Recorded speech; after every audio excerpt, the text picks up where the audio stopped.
everyone, in today's video we are building a newsletter application, and this is the diagram of what services and what stack we're going to use and how it's going to work. So what we'll have is a website. We'll build that using NextJS, and it's going to be powered by Payload CMS. This is so that we get a CMS experience with rich text editor to write the newsletter and format it, add some styles onto it. And once we hit save, all the data regarding the newsletter would be stored in a database, which we'll create a type PostgreSQL database. Then we'll configure hooks specifically on a post creation, which would trigger our workers. And the reason that we're using Cloudflare is to build a scalable solution, because we could have hundreds and thousands of subscribers and we need to send email to all of them, and we can't just do it in one API call. We have to divide it into batches, and then we'll use queues to create jobs. And once those are created, our consumer worker will go over one by one to these queues, and we'll actually send out newsletter emails. And for sending the emails, we're going to use Resend's APIs. So for the Resend and sending the emails, you will need to have a domain, and then we would have to, using DNS records, connect to the Resend. But if you don't want to do the newsletter part, what we're also going to do is the newsletter blogs will be available on the website itself, and it would only be accessible to authorized users who have created an account on the website. And for the authentication, we're gonna use a clerk. So this is an interesting tutorial. I haven't seen a lot of tutorials use this, like the workers and the queue models. It is a good approach to building something that needs to be like more scalable rather than just a crude application. And also, if you have a use case scenario where you need to process like a lot of data at once, that's where creation of queues and sending messages to the queues comes in. All right, let's start this off and set up a project. For the setup itself, instead of spending too much time on the configurations, I decided for this tutorial it would be easier if we use the template provided by the Payload on their GitHub. I'll also link this in the description as well. And in this template, they're using also Next.js, which is what we're going to be using. And what this deploy button does is that it sets up a database that is hosted on Vercel. And also for the storage, it is using Vercel's blob storage. It would also take this repository, fork it into your GitHub. And then from there, we can start making updates to the database and also building out our functionality and focus on our newsletter functionality. So go ahead and click deploy here. If you can see that deploy URL lead us to this pre-configured settings, but repository URL is just payload templates Vercel Postgres. But actually we want to get the beta from the beta branch, like this code, because if we go to the main branch, which is what it's gonna do now, this repository doesn't exist there. So what I'm gonna do, and there seems to be like change that's needed with the deploy button. Only thing is this repository URL. So I'm gonna update that, and I'll also include this URL in the description so you guys don't have to update. You can just click it. Let's try that. So we give our repository name. I'm gonna name it newsletter app tutorial.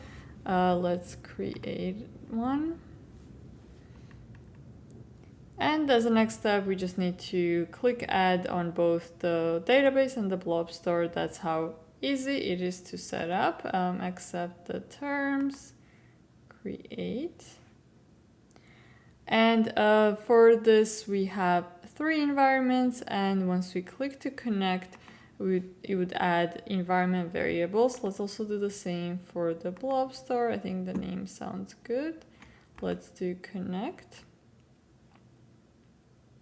We can generate this value right from our terminal. You would need this command, and this would give us the value back, which you can copy and paste it here, and it would save it as a payload secret. All right, and then all the other secrets from here have also been added as environment variables. Now we are ready to click deploy.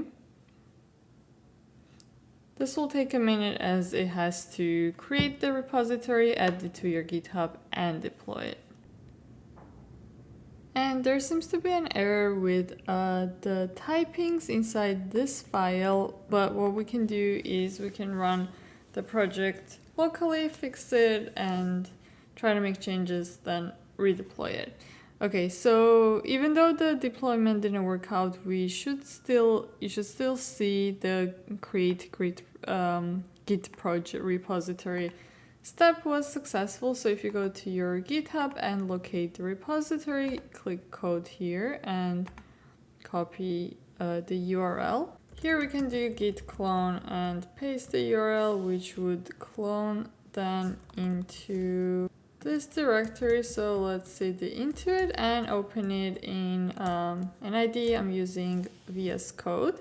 To copy over environment variables, which we'll need to connect to our database and then the storage, and we'll save them in a .env local file, which stays as the name suggests on your local machine. This does not get added in the GitHub when you push code, and you can see here in the git ignore that it would be .env and also .env local would be exempt from that. Actually, gonna rename this just .env.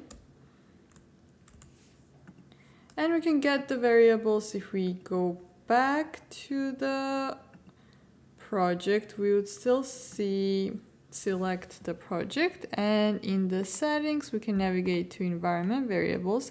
We can grab all those values here, so those would be the keys, and then we can see the value by clicking on this I, and then it would become visible.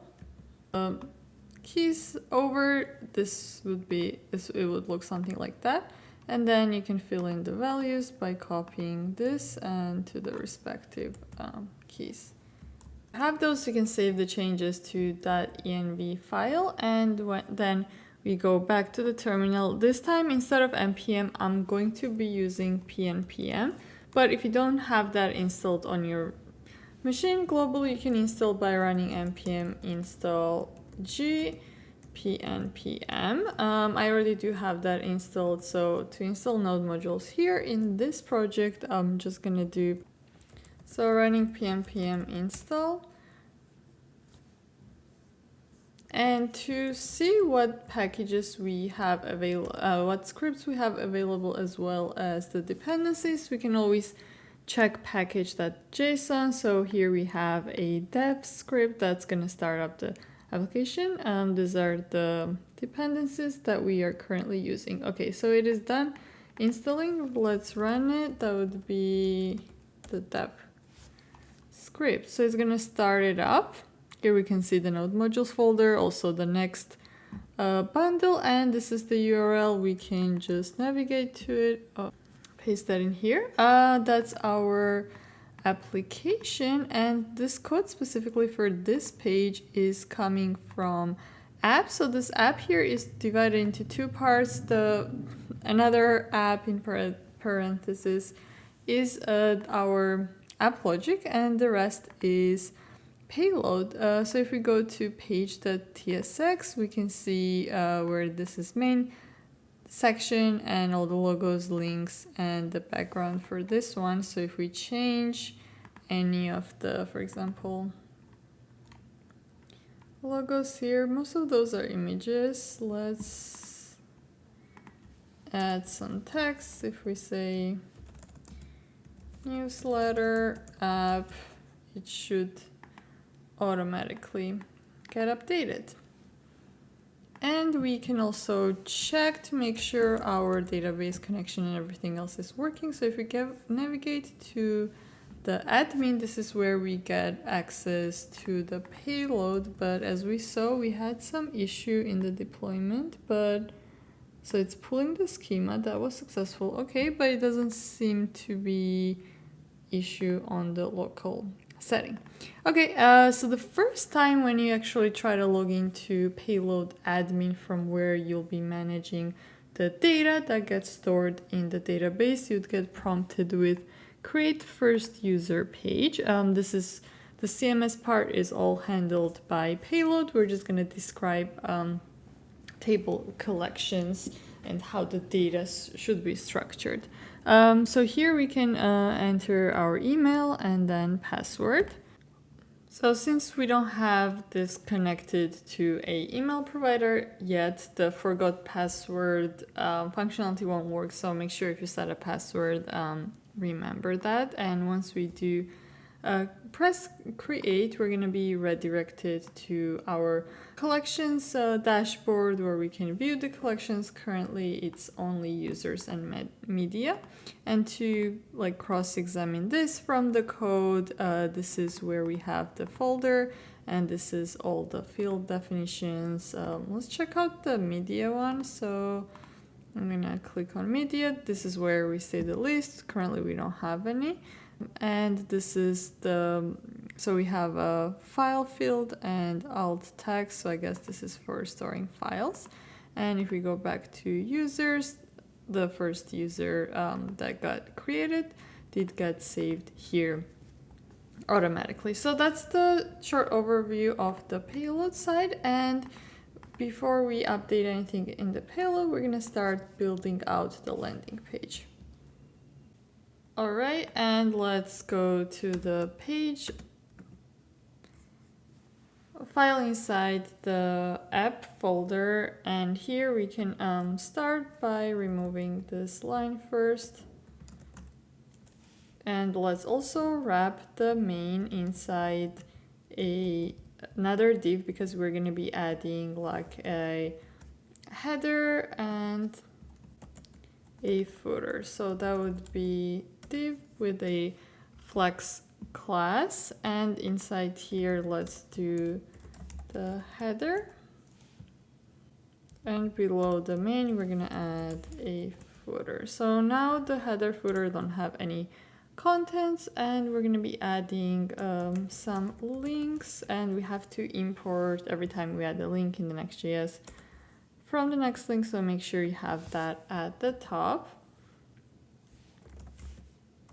Href, we don't have any pages yet, so we're gonna just add those in the tags, and this would be like a space for the logo. So let's do span inside span tag, and for the name of the application, I'm gonna name this Web Weekly. I'm not very creative with the name, so it should show up here at the top. After that, adding a navigation tag that would also contain some links here. That would be home. Instead of home, we're gonna do features.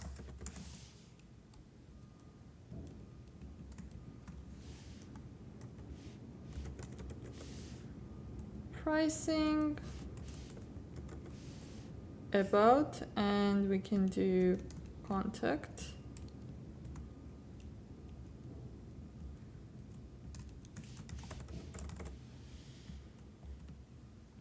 So those should also get added here. As for the main, I am actually going to delete all this extra code and add a section that would kind of serve as a hero section. It would have like the description of what the app is about, and also or have a call out where users can subscribe to the newsletter. So yeah, starting off with the header, and I'll actually modify this. Instead of just a name, I'm gonna do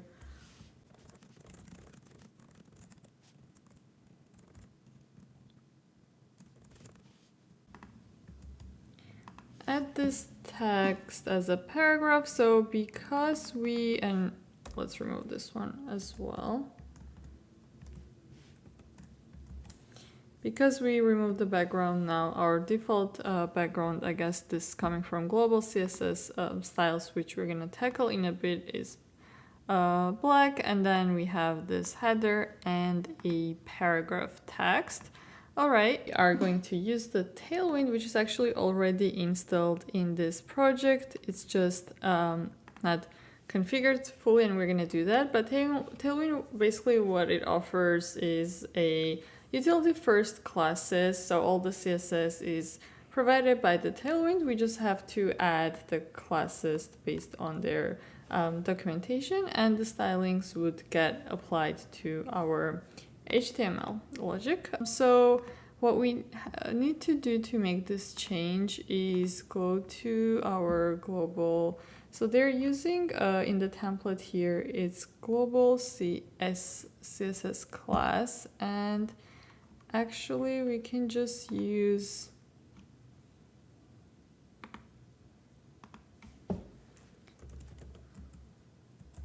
CSS, and we have to import the Tailwind components here, and this would be those components. Have to import this file into, if you want to expand it to the whole application the same way this is imported. Instead of this, I'm gonna just do CSS so that the styles get applied. Now you can see that it got updated to Tailwind default classes, and if we wanted to make a change, for example here, and if we apply a class, I think it's underline, yeah, so the style would change.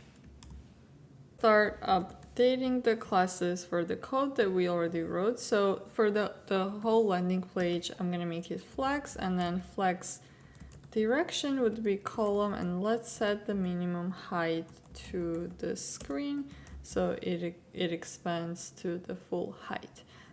For the header,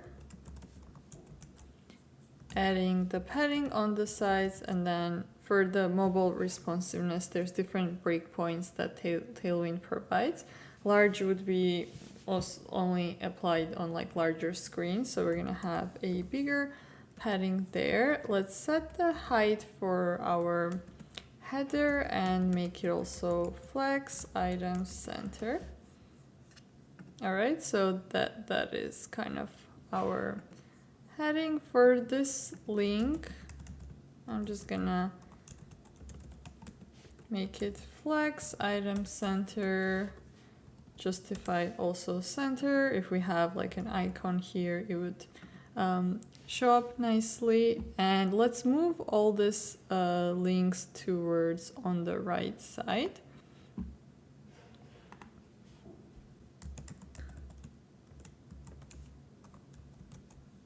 Margin left, we're gonna set that to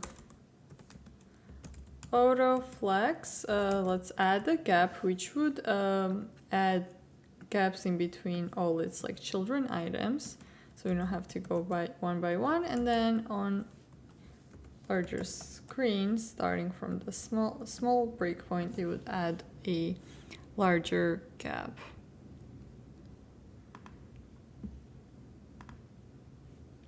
Okay, here we have that. For the links itself, I'm gonna add some styling as well. That would be same for all of them. Text smaller, font would be medium. On hover, let's do underline so it's more clear that those are links. And underline offset. Oh.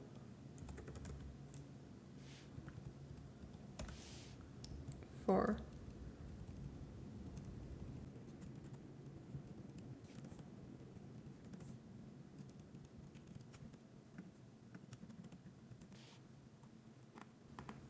Alright, so here we have, and that's how it's looking like on the hover. So for the main class, so we want the main class to take the most of the space in between and kind of like push out footer towards the end. For now, I'm gonna just add a text so we see where the footer is.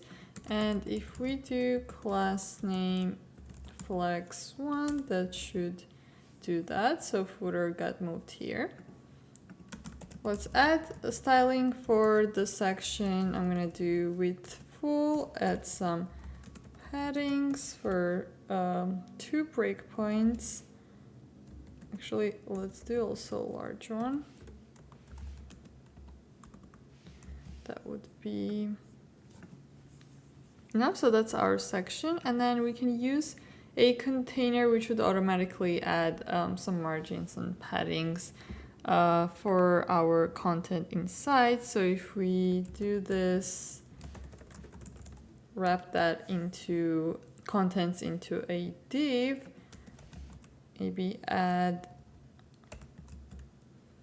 more margin and this a little bit more on the larger space. Okay, so now we want to move this in between, add some padding, and then update the sizes of the text so it's more clear that this is the header and this is kind of like a sub header. I will add in between this another class for the flex, and then flex direction would be column. We're gonna do items center, space in between, let's do like this, and also same for like the text would be centered. All right, saving this.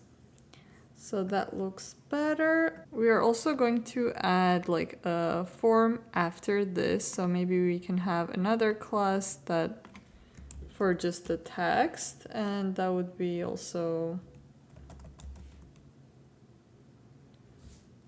with a space.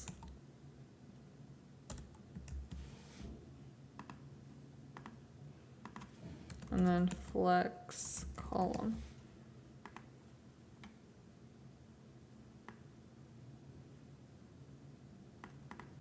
All right, for the header, I'm actually gonna remove this underline and doing text 3XL, font would be bold. Tracking tighter, even though we don't have that much text, so we probably don't need this.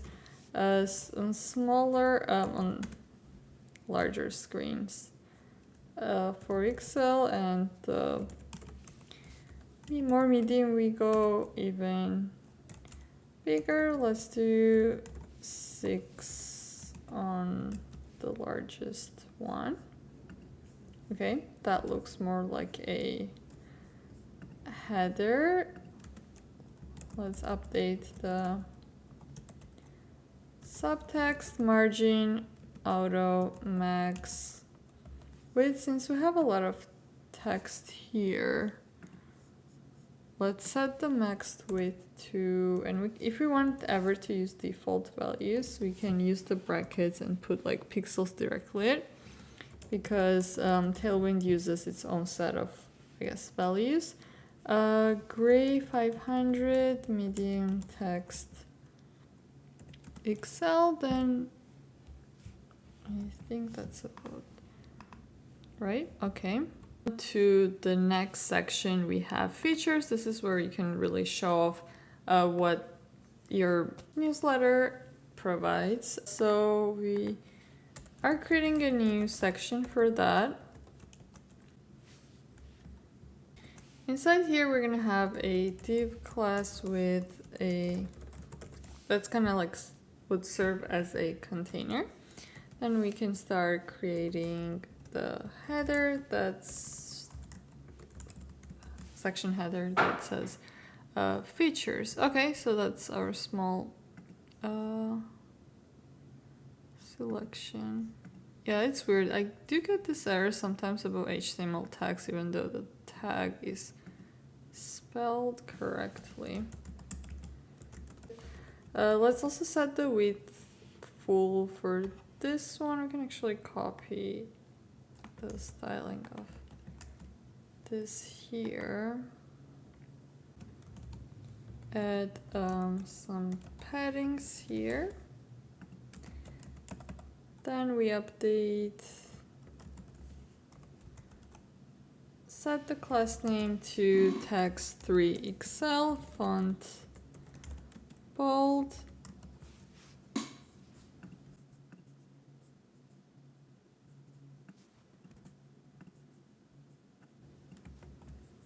And the other same classes as the header of the other section head. I'm wondering why is this not centered, because we didn't put it in a flex container. Okay, let's just do text center.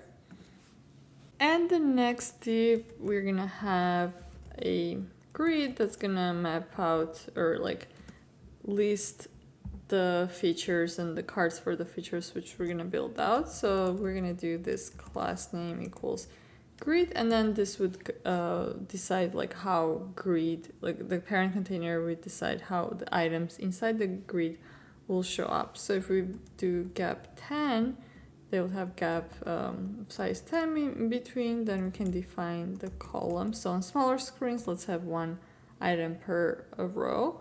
And then medium, we can have 2. And on the largest, we're going to have 3. And add some margin at the top. So if we do, let's do our first card. This will contain just like a header, maybe first weekly updates. Then a description.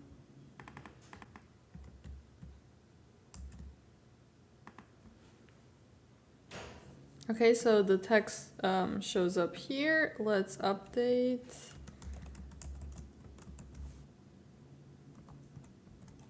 The card to be flex direction column, item center. Space we want in between items. We're gonna set the border color to darker, gray, add some padding, rounded corners. And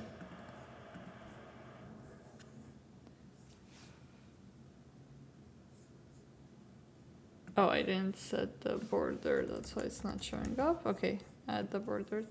Here we are. Updating this to be text XL font bold. As for the paragraph, we're gonna have a small text, 500, and let's center it. We're gonna let's make text a little bit darker, maybe like 700. Okay. So if we select this one, and I'll do 2 times update the text of the other 2.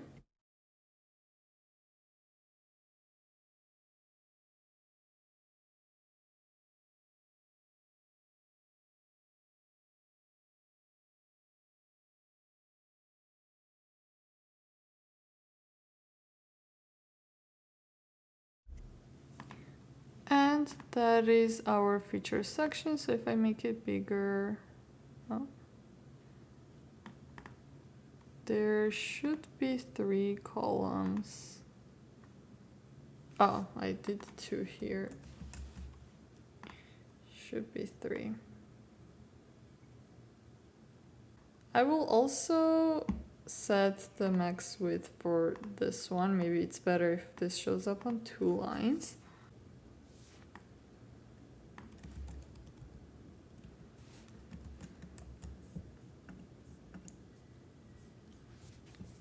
Add a form to collect the emails of users. We are going to install in our project this component library called ShatCN. These are some of the UI components that it provides. It is easy to install and then also very easy to customize, because these components are also using Tailwind classes. And also when we install it or initialize it first, we don't need to install the whole library. We can just kind of cherry pick the components we need. That way the project size doesn't really grow. And they have an installation, but we are going to do the manual installation since we already have the Tailwind CSS installed. So let's just add dependencies that we need. I'm gonna copy the command for pnpm, go back to the terminal, open up a new tab, and I will paste the command here. Let's see what the next steps are. Okay, so we're also gonna use the icon library. Let's use that for the icons. And if you're using New York style, no, we're gonna use default style, tsconfig JSON updates, going to tsconfig, which should be in the root of our project. And we need to change the compiler option. So I'm gonna add this base URL and path here. Just gonna check because I think this is already, okay, here, and we are going to keep this configuration because we have all the logic inside source folder. So let's just do the base URL, save that, and add this inside Tailwind configuration. Let's first see what we already have. So content, theme, and that's about it. So the content we're gonna keep as it is. We are going to add the theme and all the colors and variables that as well as plugins that Shadcn library is using. So I'm gonna replace the current theme and plugins with this new code. Then we're gonna see that it says cannot find name font family. That is because we have to import that at the top.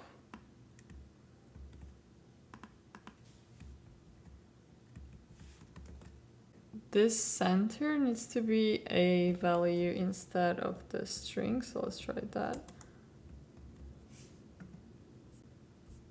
Everything else looks fine.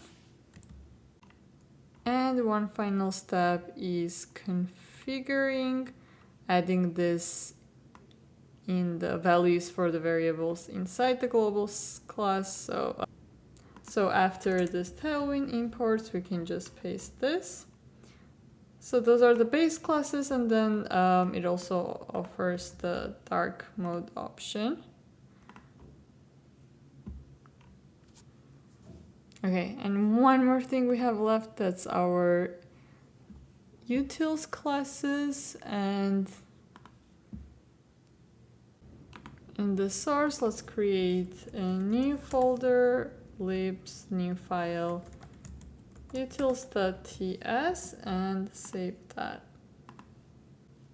Okay, we should be good. Now let's just test it and add the first component with a button. Usually there's like a sample code of how to use that specific component and the installation, which is this command, usually add and then the name of the component. Okay, so the latest, let's add that.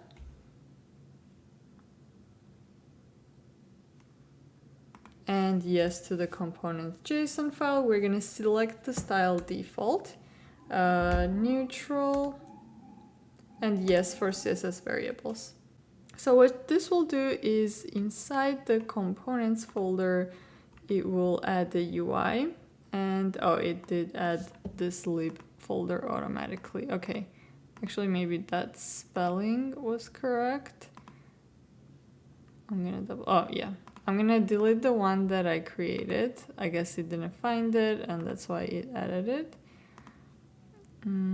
There we have that. So components UI, and in here it added a button which contains all the code variables and classes for the button. And every time we import this, we don't have to like look for it in the folders. We can just use this add and components UI button. So if I do this in here, don't need this one.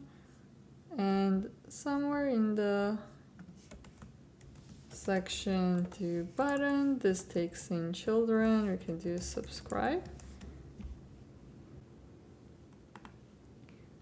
All right, and that's our button art over here. And if you notice, it has some styles added, which is like bordered corners. All this could be customized, color change on the hover, and default theme color.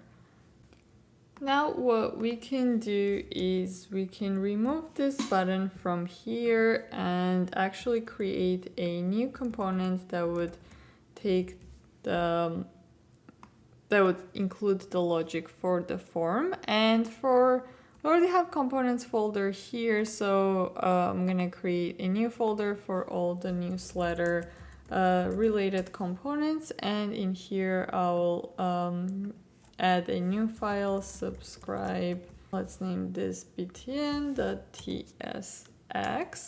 So this would be just a functional component, and what would be different about this from other components, we so far have just a page created for our landing page, but this type of component is a server component.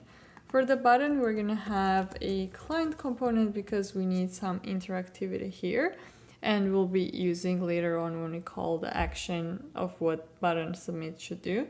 We need this to be client component for that. But for now, we're just gonna write UI logic and not call the function until we make some changes to the database. And let's import the button from components, UI and button. So I am going to replace this with a form instead, and inside of the form, we're gonna have that button, type of which would be submit, and then it would, as a text, show subscribe. Let's export this out. We're gonna add it to the page and then see how it looks like, then finish the modifying, making the changes. So because it's export default, we don't need this brackets, and let's place it after this content div. I'm gonna create a new div and add that in here. All right, so that's our subscribe button. I'm gonna make this full in terms of the width, and max width by default. Let's set that to small and some space. Okay, let's go back to the subscribe button. So inside the form, we want to have input an element that's actually gonna collect the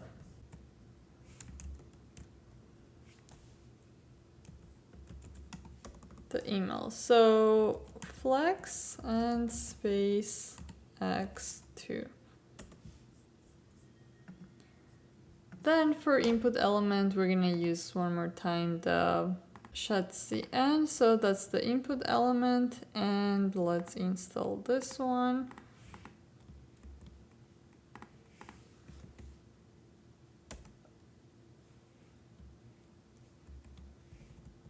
All right, we should have that similar to this also in the components class. And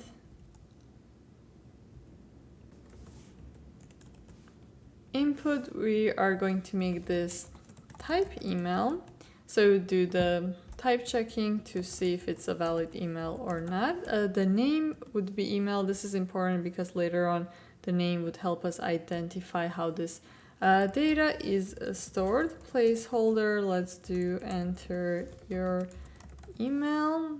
And if we save this, we can see that it did get added here, and that looks good. We can make it a little bit bigger by adding a class name. Large and flex 1, so it takes up the rest of the space. And that's it for now for our subscribe button form. Once we update the changes, then update the backend, then we would be able to write the functionality itself of what happens when the form is submitted. What I'll do next is just to finish off the UI here on our hero section. I'm going to add a background image to this section, and what I did was inside the public folder, since we want, here we already have images as a part of the template, I added this pattern.png image, and the reason we were adding it in the public folder is because we want the styles to be accessible from, and this is not a private file, and so it's fine that it is publicly available. This is just for styling. I'm going to close this out. I'm going to go to the page and find this section here. So what we can do is we can set the background. If we wanted to do the color, we would use one of the Tailwind colors. And then if we want custom value, we use this brackets and then URL and then the path to the desired file with the file name. So that would be pattern.png.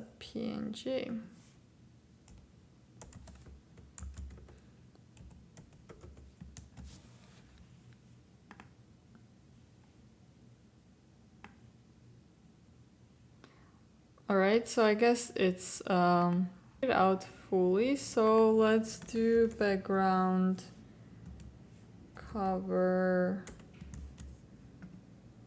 Okay, that looks better. But it looks that it's not, it's more stretched out and further like down rather than centered. So that's why it might be better if we do maybe contain. And now it is like the full width is so that it fits, but then it repeats because it has some more space here as well. And we don't want it to repeat. So for that, we're going to do background no repeat. And finally, let's add background center. So now it is actually centered. Moving on to newsletter posts, we need to save it to the database as well. And for that, we can create a separate collection. In here in the source folder, we have collections folder. So here to create a collection in Payload, we just simply need to add a new file here, define the structure, and then add that to payload config. So let's go over those steps. The name of the collection and the file, post that TypeScript, and similar to how we have media file here, I'm gonna copy some of this as a reference. At the top, we're gonna import the type collection config so that we define the collection and type it, and it follows all the correct types we should be using. Here goes the collection name. I'm gonna update the name to be post. This is also slug. Slug is usually used for the payload URLs, and also if there's like an API, you would also use this slug. Access read is true. Let's leave that for now. And then we can modify the access to be a role or user based. Okay, so the first field we have here would be the title of the post. The type would be text and required true. Let's add another field. Name of this would be the body where all the content would go. Type this time it to be rich text, so that we have this, we can use the editor. And I'm also going to make this true, because what is a post without a body?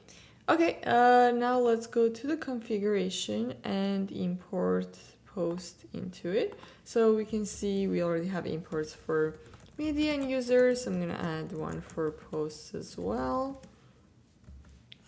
And we need to add that into an array, collections array here. And to use the rich text type, there's two types of rich text so far in the payload. There's Slate and Lexical. We're going to be using the Lexical one, so make sure you add that. And yeah, we need like a separate package to enable this. So in the new tab, I'm going to do pnpm add And let's remove the npm install command.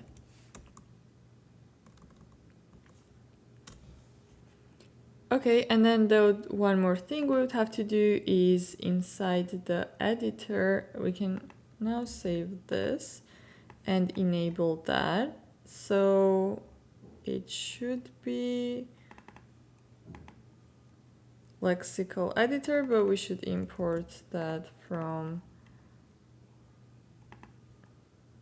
rich text log. Okay, so the import is already there. I'm just gonna make sure in the package.json it has been installed. All right, and once added to the configuration, this would automatically try to, the Postgres adapter would kick in since we have the dev mode running right now, and update the database, but and use this lexical editor for the rich text, but we might get an error that there's no such file as import map since it is looking for that file. So in the admin folder, which is in the payload, we can go ahead and add a new file. This is one part of their also migration guide for the new project, new version in the payload. So import map.js,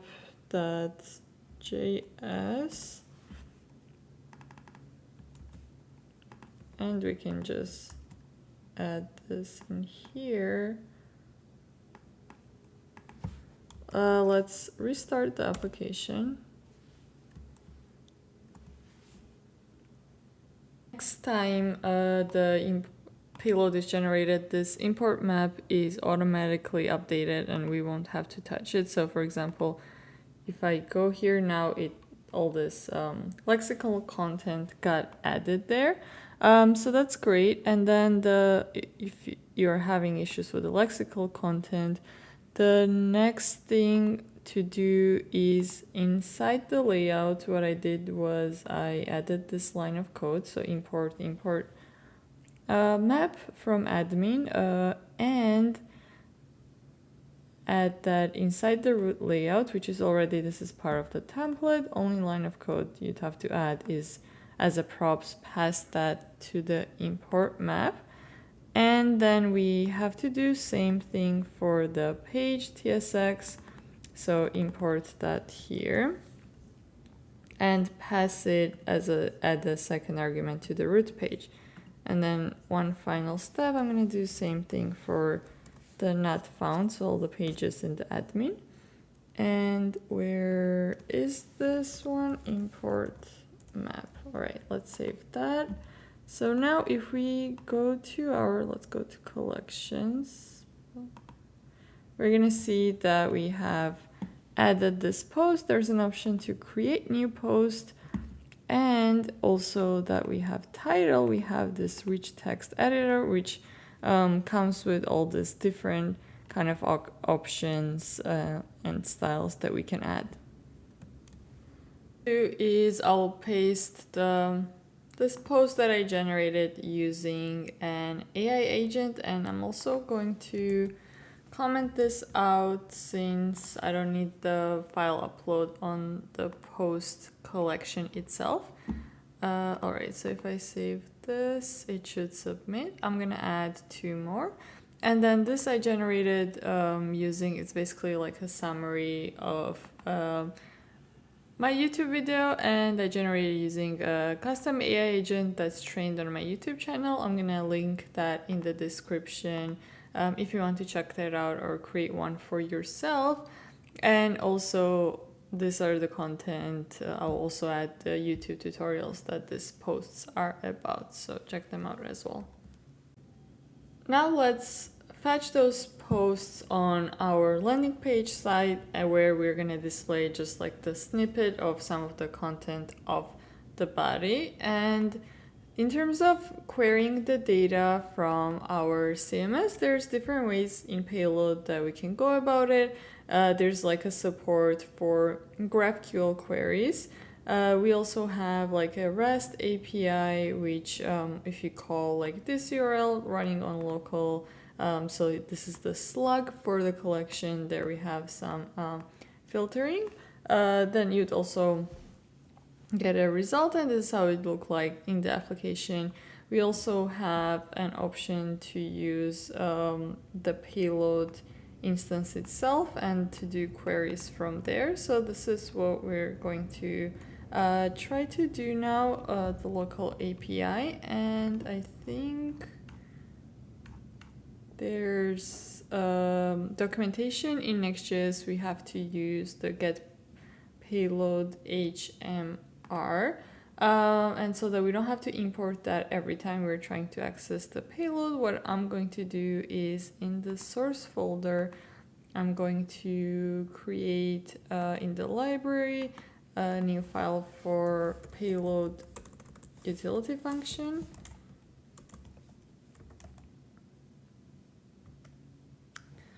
And this would be a server function, so I'm gonna mark that as use server keyword. Then let's import.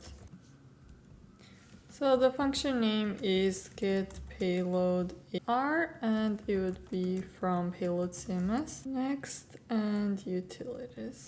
And we'll also need to import the config from payload config. Let's export, it would be an async function, get payload. And it would just return this get payload HMR that takes in config as an argument. All right, so now we can use this throughout our components, and I'm gonna create a new component for this top post section, and let's do that inside components folder. So we have the newsletter, and inside here we can create a new file that's named top posts, creating a functional component. It would be async, as we have to make a call to our payload. As a header, let's do top posts, and also at the top I'm going to import get payload.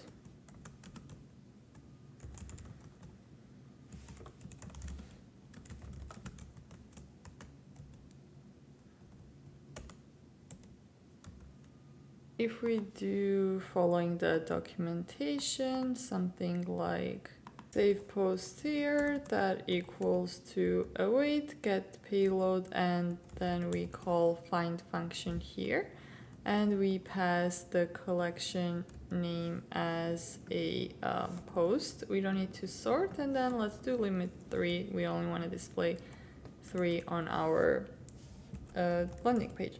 So then console log posts, and that way we'll be able to see the data that's coming in. I'm going to also export default this and import it into our main application. We don't need this one here. All right, so let's do from components newsletter.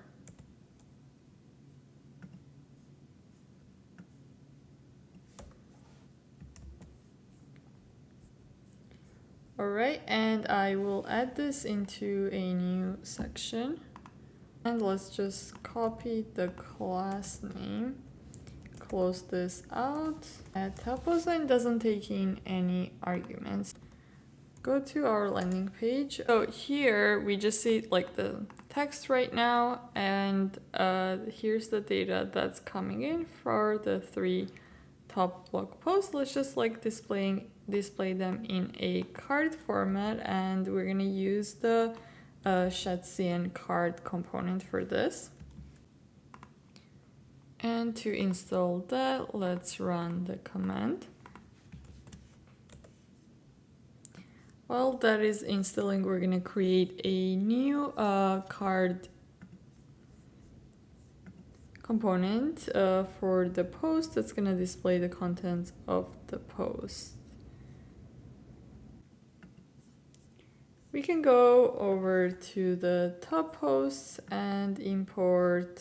We just need the card content.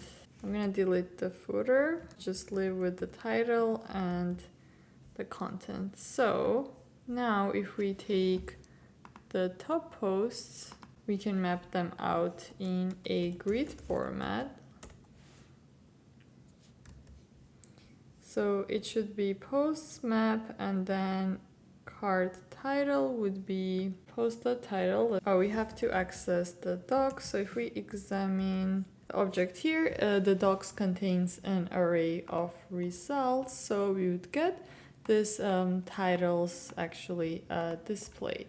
Now we can display the content as well, but because the content is rich text and every block we can have different kind of content, for example, either list, unordered list, then if we have something bolded, it would show up as a separate block once we map out root and the children. So that's why for this one, we're just gonna find the first child that is of type paragraph and display that. So let's change this to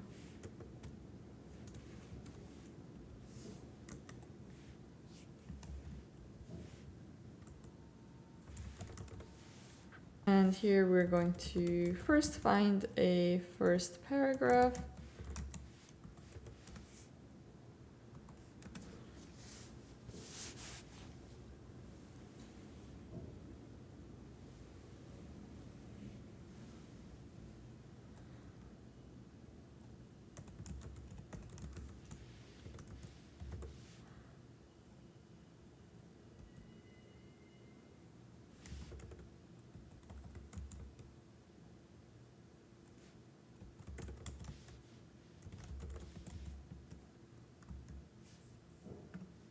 Then we get the text of the paragraph. So it would be children's array. We're gonna find child.text and we're gonna add a join. And we'll map out the children child text and then we're gonna join it and we'll display this first paragraph text here inside the card content. As for this type errors, we are going to actually generate types. A great thing about the payload is it's type safe, and I'm going to show how. So here we get here we get the text. I'm going to look into why this one is not showing up. And for the types, so what we have in the package.json, this is a script that generates types. Types are generated on the CMS side, but it is helpful that we also have that on the front end side. And that's why in our payload script, which we can check it out now, configuration, what we have here is for the TypeScript output file, it would output in our directory payload types.ts. So there should be sometimes here, some types already here right now, but because we made some changes to the database, it hasn't been reflected. So we have to run it again. And to run it just like with other scripts we did, we're gonna do npm run generate and then types.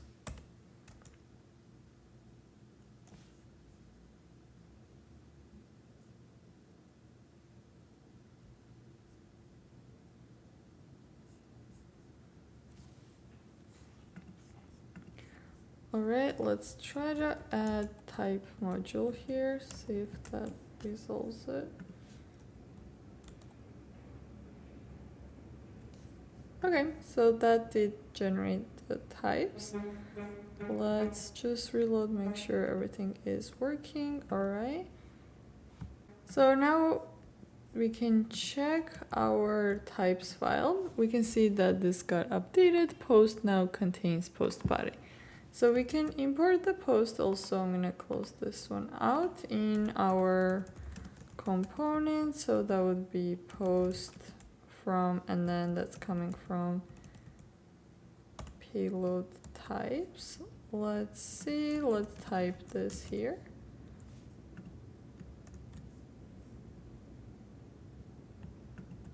Post body root. So because post body is optional, that's why we are getting the error, so I'm gonna add this required true. I think it was set as required true previously. Okay, so now this error is gone, and what we have here is type unknown. Okay, so we do already check if the child type equals to paragraph. I'm not sure why it is showing that type children.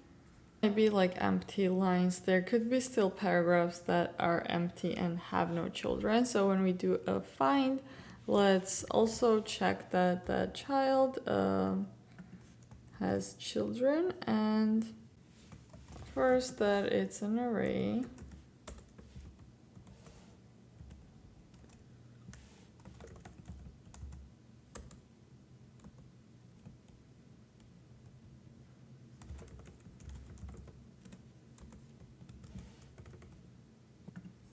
All right, and now we do get this paragraph back here as well.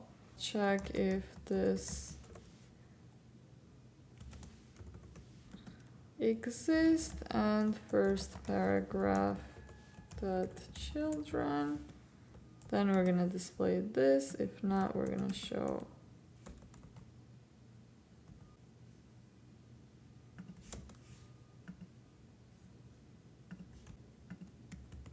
so this is tricky because we might have, since we have like a nested item, so there could be a paragraph inside a paragraph. That's why we have to keep checking if it is an array or if it is the last leaf. Okay, so some kind of recursion for other parts would be good. So let's save this. And let's update the display of how these are displayed inside our, wait, that is, okay, I'm gonna remove this one and I'll make this grid. Let's do grid columns, 3 columns, then we're gonna make it into a container and max width auto so that it is centered. Let's add a gap for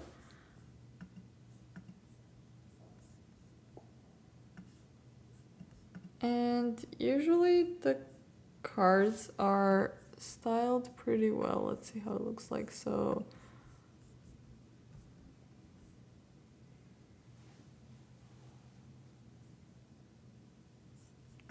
oh, I guess we need the card. We have to put the title inside card header.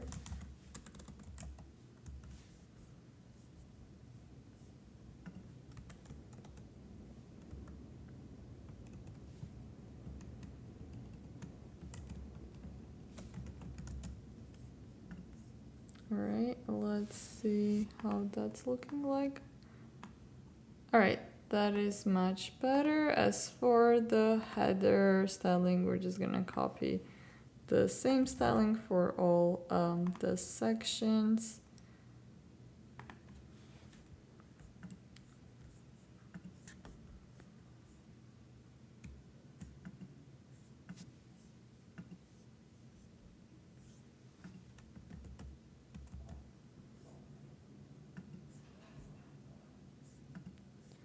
Let's actually make it, I believe it's too big to Excel, and so the large is, I'm gonna remove this completely and make this like 4, 3, and maybe 2, and adding margin at the bottom.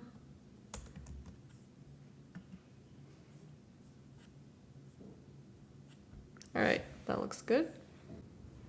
In this part, we'll configure email domain so we can send the emails. And for that, the domain is needed. If you already have one, then you can skip the registration and use that to configure Resend. But if you don't, you can get it. Most of the hosting providers do also have the option to register domains and purchase them. The one that I used here is Cloudflare, but you don't necessarily have to use that one. You can pick another one. and they'll all have a configuration that we're gonna use in the next part. But if you do want to use Cloudflare from the menu, you can go to domain registration, register domains. Then you can search with the keyword that you'd like your domain to contain, and you can get domains for as low as like $750 that we see here. Once you pick the domain that you like, you can click confirm, and the next step would be just entering the domain registration information, payment information, and then click register. Alright, once you have the domain, you can go ahead to the Resend, sign up if you don't already have an account, go to the dashboard, and then on the left in the side menu bar, you're going to see this menu item that says domains. This is where you can add a domain, enter the domain URL. As you add a domain to the Resend, it would provide something called DNS configuration, and we would have to add that DNS configuration to the Cloudflare so that we can Resend can confirm that it is indeed our domain and it has permissions to send the emails from that domain. So to do that, once you register your domain on the Cloudflare, if we go back there, inside the configuration, we can click update DNS configuration, or we can also navigate there from the side menu, which is DNS records. And here we can see like the DNS management list of all the records, and we will have to copy those records over from the Resend by matching type and the value. So for example, I will click add record, then go back to the Resend, and for there's like 3 records. For the first one, I'll check the type first, match that type, which is MX. So let's find that. Then we need the name. We can just click here. It would copy it, paste it in the name field. Next, we have a value. Same thing. I'm going to copy it and that I'll paste in the mail server field. The TTL for all of them is auto, so we're gonna leave that field and add the priority 10, which is also from the Resend. Okay, let's save that and do the same for all the other fields. Add record, and once you have all the records in the Cloudflare, you can go back to the Resend and click verify DNS records. So Resend send the request to verify.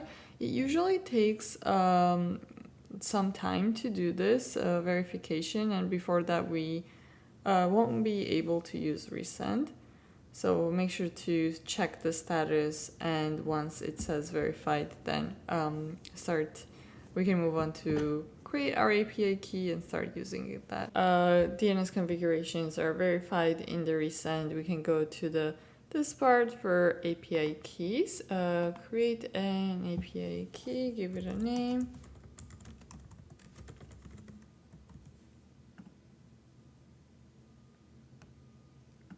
I'll give full access because we also need using this key to add users, subscribers, and let's hit add. All right, we're gonna copy that. So in here we'll add Resend API key, and that would be this. Then we also need Resend audience ID, which we don't have it yet, but we'll see next how to get that. And I also suggest adding Resend domain, as we need the URL of the domain that we're sending email from. So I'm just gonna add no like dashes or anything. I think that should be good. Go to audiences. I already created one, but on the top right corner here would be a button to create audience. And then you can copy the audience ID from this field here and paste it in the .env.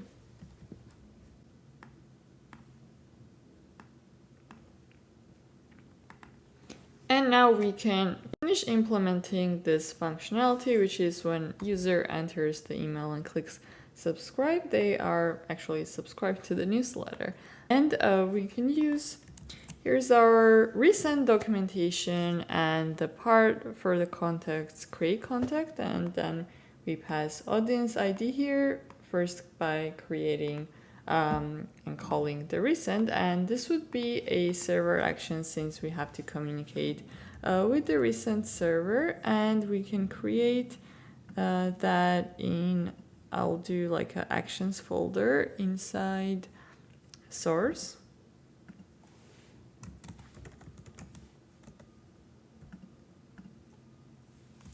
And a new file, subscribe to newsletter. Then we're gonna call, once we're done with it, this action from our form. So first thing we do in server action is mark it as a server, and we do that by keyword use server. Then just like any other function we define, it would be an async function, subscribe to newsletter. And here we can take two things. First would be string, although I'm not sure if I don't think we need that. And then form data, this is the data of the values that user entered itself, and it would be of type form data. So the return type for this one would be promise string. So we're gonna first have to get the API key, and that would be from process.env resend API key. My GitHub Copilot today for the suggestions is just not working really well. It's suggesting all the wrong things. So recent audience ID. So we're gonna double check here. If we don't have, for some reason, this value is set, we're gonna remind ourselves that we're missing API key or the audience ID. We can also like return this or throw an error. And then let's create, first let's import the Resend at the top. Oh, we do need to install that.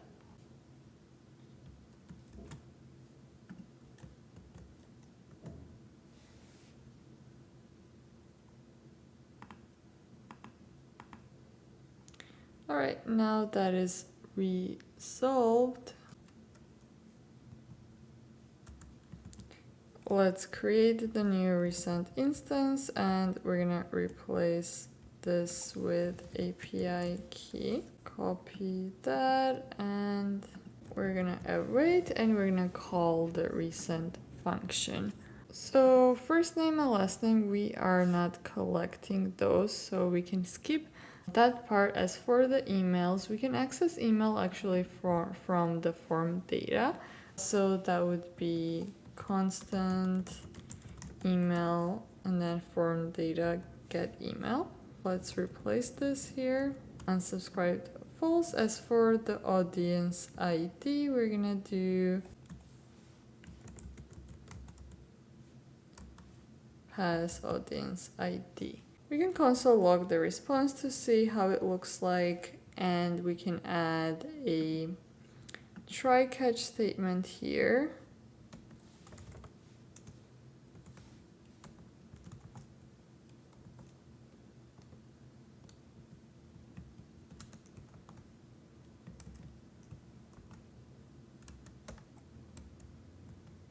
And then if there's any errors, we can console log them and return that there was an error subscribing to the newsletter. We're going to export this function, and then as for the return statements, we're going to use them to display the message on the user side, on the client. And let's open up subscribe button. I'm going to open this to the side. Here, we already have this as a client component. Next thing, we're going to import the action to newsletter from action subscribe to newsletter, and we also need to use action state from React. So with the use action state, we can define what the return statement would be, like how we store that, and then also what the action should be when user clicks submit. So this would be use action state. We're gonna pass first the action, and then second argument should be like a default message, which is empty string for now. And the final piece to activate it, connect this to our form, would be to pass that as a action prop to the form. So that would be form action.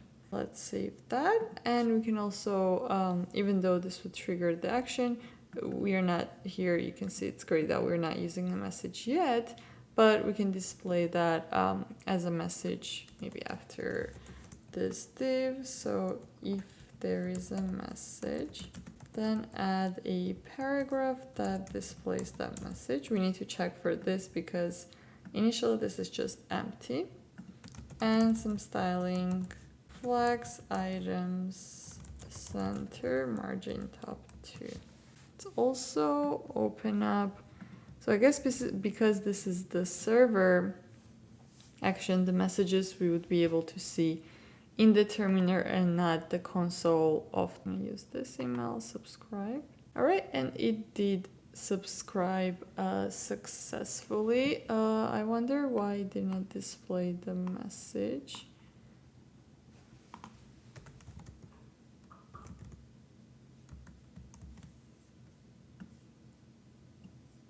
So and then we get back the ID.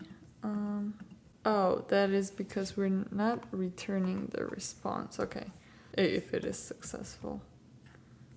Cool. Now one more time. Great. Subscribe to newsletter, and the form gets cleared out. You can double check also in the resend if the user actually subscribed, and that would be going to our audience and seeing the email here.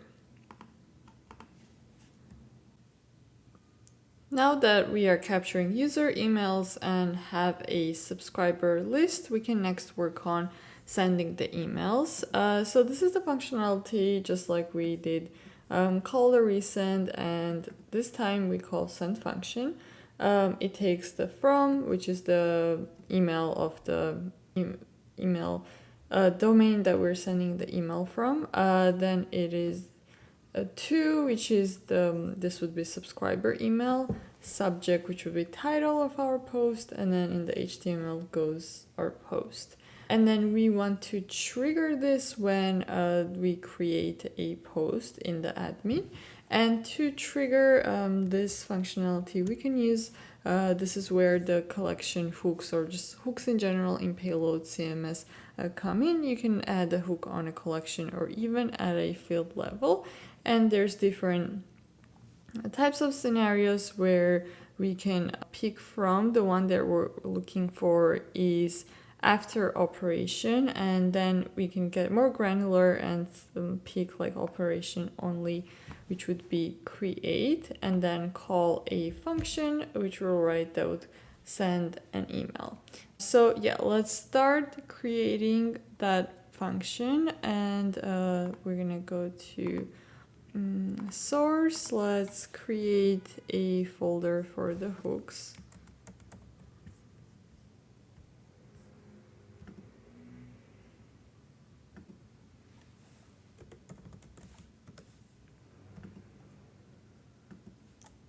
So this would be after post create. So I'm gonna import the type for the, it's called collection after operation hook, and that would be directly from payload. We also need resend. All right, so yeah, it's this hook right here. Let's define the hook. It would be constant after. Oh, okay, that's a pretty close, I guess. So this is our arguments. Let's update that.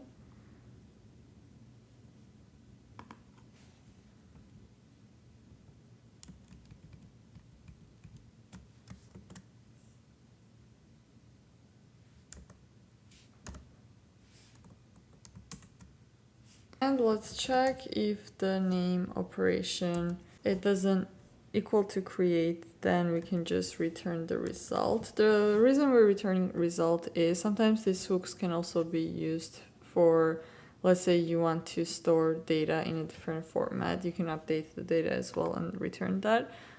So yeah, but in our case, we're just gonna send the email and then call the return. We also need API key and the audience ID, and let's initialize Resend, which should be same thing with the API key.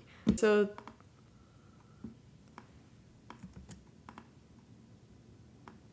let's update this constant.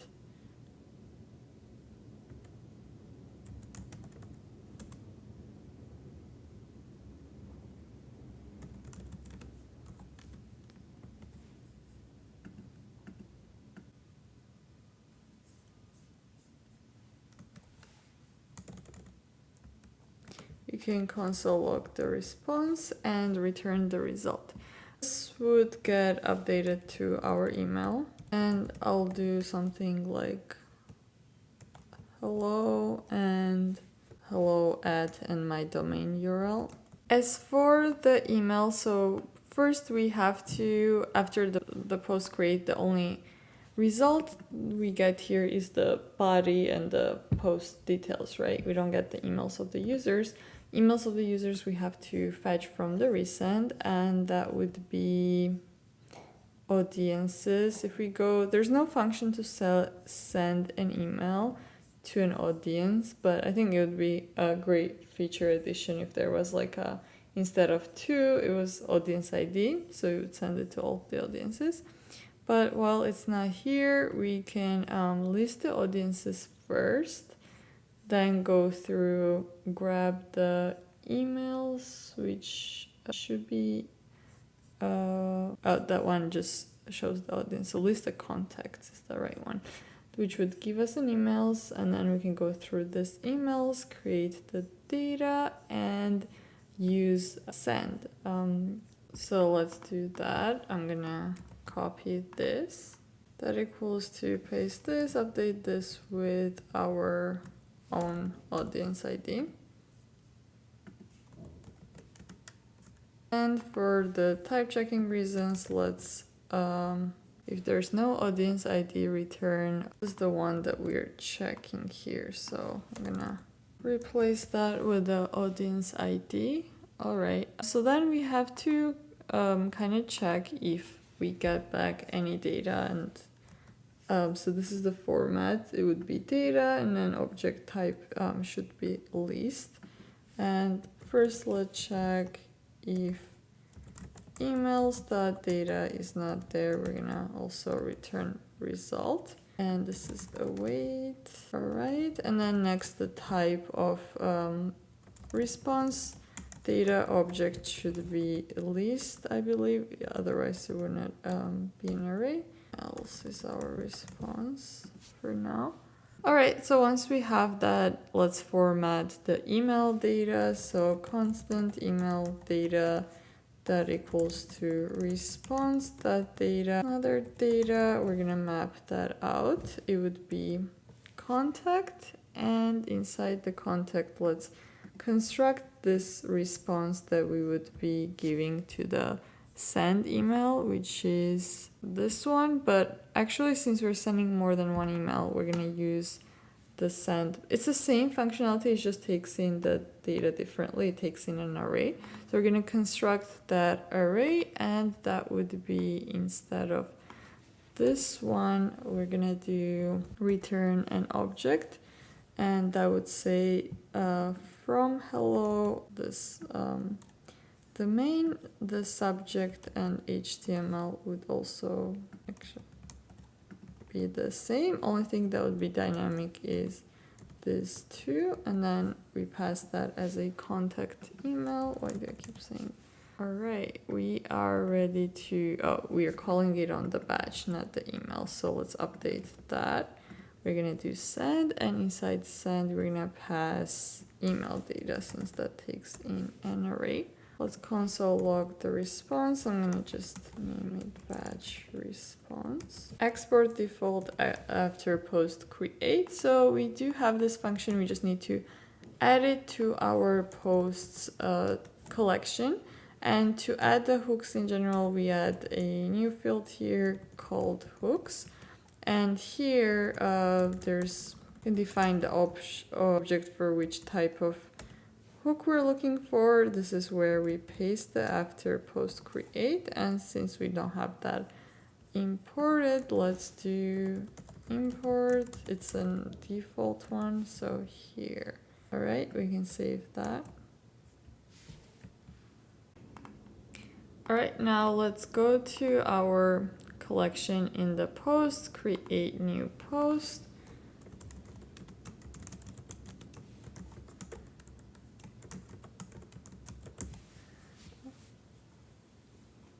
Let's save that. So post created successfully. If we go to our terminal, we should see that we get a batch response back and the error seems to be null. We can confirm also by going to our resend. See that it delivered subject hello world, or you can just check your email.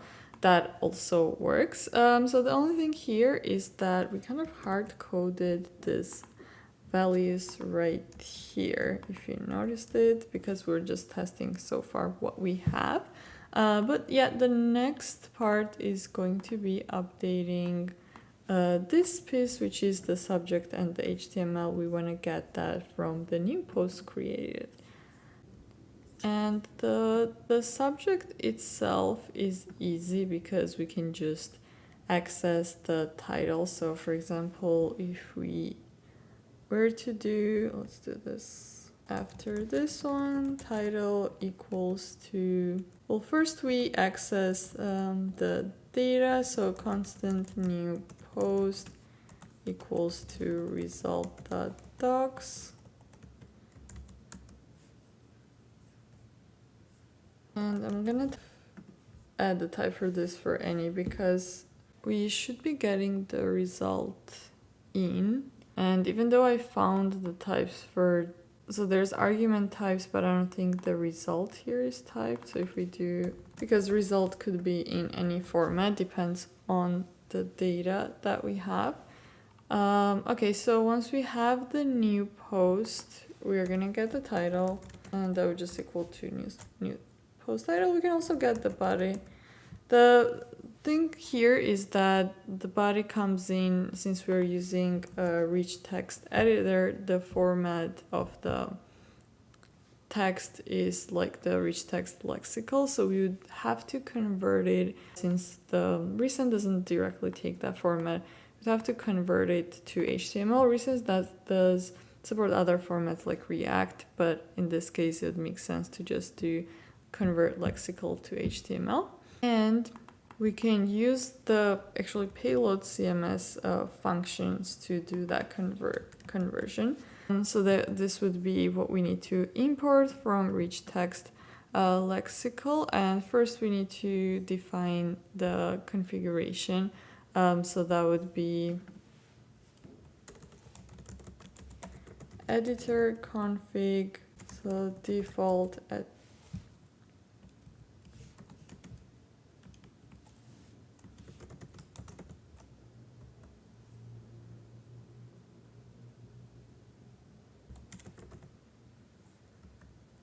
config features that equals to,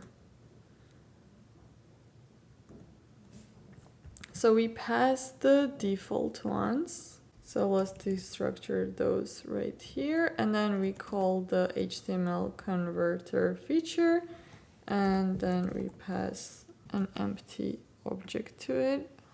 We close this one out, then sanitized editor config, we would have to do await sanitize server editor config, that's correct, and we also pass in request payload config. All right, finally we get the HTML await convert lexical to HTML. Define the converters, which would be consolidate HTML converters, and then we pass in the config that we just defined.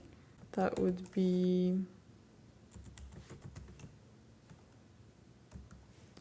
editor config, sanitize editor config. Then we pass the data, which is the body, and finally request. All right, we are ready to pass this HTML here. So we can even remove this. Let's test it out. What is the error? Properties of undefined. Oh, and then I'm gonna update this one to be title. Start the server, and seems like the error that we're getting went away, so I guess it needed maybe to rebuild it.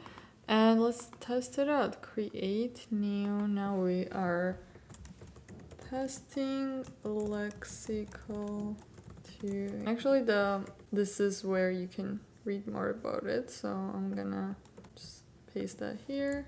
Let's add just to test out HTML, new kind of first bold, different types, right? Let's see if there's a list here. I think URL. I think it should be here somewhere. Yep. Oh.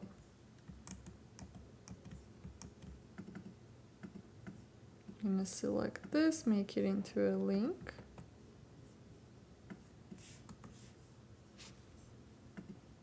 Save that. All right, let's send that.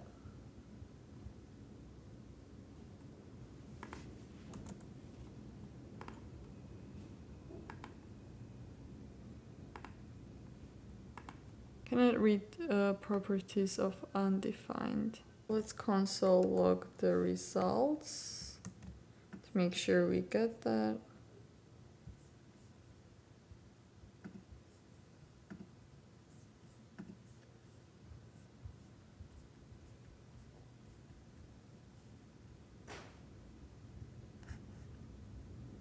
Oh, since we're creating just one item, it comes in as an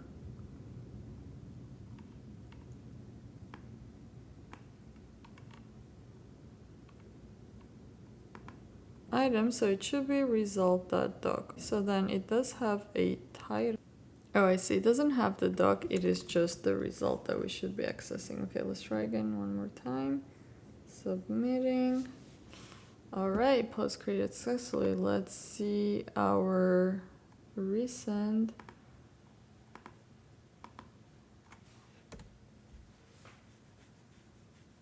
All right, subject. I'm gonna check my email as well. It is formatted like we wanted, the H1, and also the link is working. This is great. Now we have a functional newsletter where once you log in and you create a post, it gets sent to your subscribers. You can use the rich text editor to save all the formatting as you wish. And using the resend, then we send it to subscribers, and we store the subscribers once again with resend.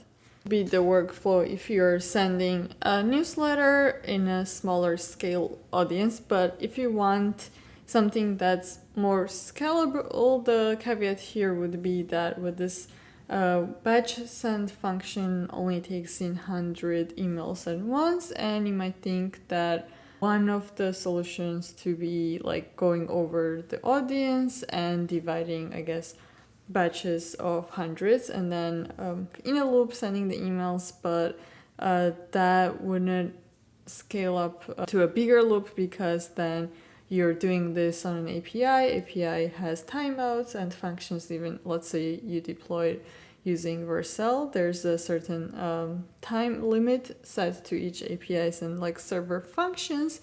So a scalable solution in this case would be queues, and the way queues would work is that we can send these emails that could be processed at the same time as messages. Queue usually stores list of jobs that need to be done and processes one by one, right? And then we interact with the queues with workers. That's what Cloudflare calls it. Think of workers just like another types of functions. There's a producer worker that sends the messages to the queue, and then there's consumer worker that goes through the messages and processes them one by one. In our case, let's say we have an audience of 500 emails, and what we would do is this producer worker would get all these emails, divide them into batches of hundreds, so that we would have 5-item array of 100 emails. So then for each of these 100 emails, we're going to send a new message because we want to process them one by one because we want to use this send functionality on them. So they're going to be posted in a queue. You can send string, you can send JSON objects as a message, which is what we're going to be doing. And then consumer worker, you can set a limit on how, in what time gap there is between messages that consumer worker kicks in. Usually it's pretty low. And then we can do the same function that we just did, put it in consumer worker. That way we don't cross the limit of 100 emails that Resend's functionality has and the API, but we also send emails to all of our audience. And then again, this is for building a more scalable solution. You don't necessarily need queues if your newsletter list is not that big or not greater than 100, then just Resend API should be able to handle it. But if you want to follow along with the queue solution, what I used for queues was Cloudflare. Initially, the pricing piece was a little bit confusing for me, but so I was not able to create queues without having workers free plan. But as it says here, the charges for the queues require the workers paid plan to use, but it does not increase the monthly subscription cost. So you would be part of this the paid plan unless you don't hit the limit of certain number of queues. And as for the paid plan, there's like a minimum charge of $5 per month for an account. So yeah, this is what I subscribed for. You'd have to, if you just create an account, you'd have to upgrade. And that is the only way to use queues on Cloudflare. Queue, we can navigate to workers and pages, and then there's queues option. We click on create queue, give queue a name.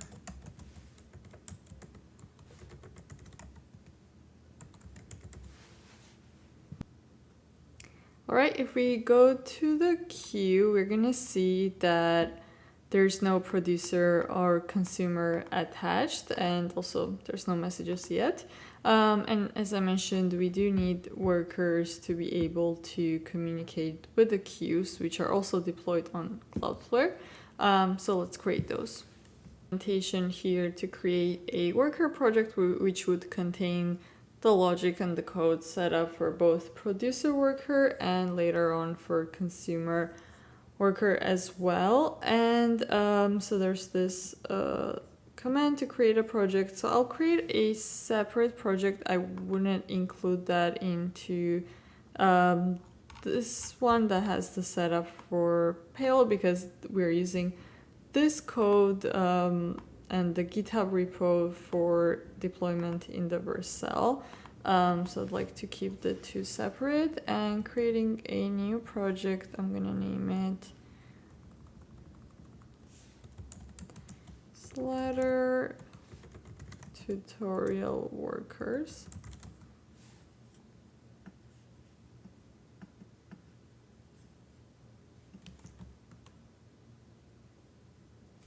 All right, and if you also don't have the latest Create Cloudflare, I would proceed to installing the package, and we'll pick the Hello World example, Hello World worker, and let's do JavaScript for this one.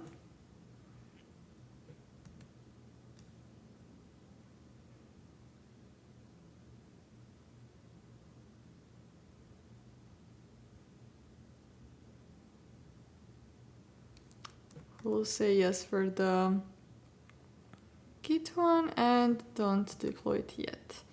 All right, we can cd into the project. I'm also gonna open this up in the VS Code. Skip this part since we already created a queue. We just need to grab the queue name and go to the Wrangler file, which is kind of our configuration file here, and there should be a code commented out for produce. Oh, here it is. So we have to this queue, first uncomment this 3. And copy the queue name.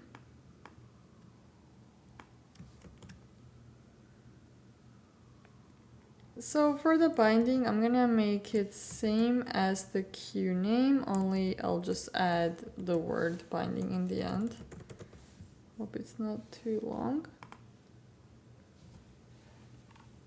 So this is like a sample code for producer worker. We can save this. We can navigate to the index file. And that's inside source. We can just replace this one. And we can remove the satisfy since it is not TypeScript, it's just JavaScript, also this. And instead of my queue, that would be the name of our queue. And it will be actually the name of the binding itself. Let's save that. Let's run. And we can skip this, but since this is just for the typing, we can deploy it using this command. And so once it is deployed, it would give us like a URL which it was published to, and we can access it using the URL. So there it is. So if we actually click on this, we make a fetch request and we would be able to see that it returns success. And what this did is should have sent the message to our queue, and we can check if we have any messages here. Let's list the messages. Yep, and here we get that it's just been posted by our worker. Okay, moving on to consumer worker, and so this would like take in the messages and process them, and the messages coming from this argument you see inside the queue that's called badge, and it contains this messages array, and we can just examine it first by doing console log, and later on, once we're able to test it out that we're receiving messages, then we can also write the logic, modify the logic as we would like to. Let's send this. So now for us to see what actually queue console logs, we should be listening to the messages, right? So to run that, we can use this command, which is wrangler tail. And if we do npx wrangler tail, yeah, if it's successful, it would say successfully created the trail. So if we hit this one more time, we should see the message in the console log, but let's first connect this worker that we created to our queue. So that would be once again in the Wrangler file.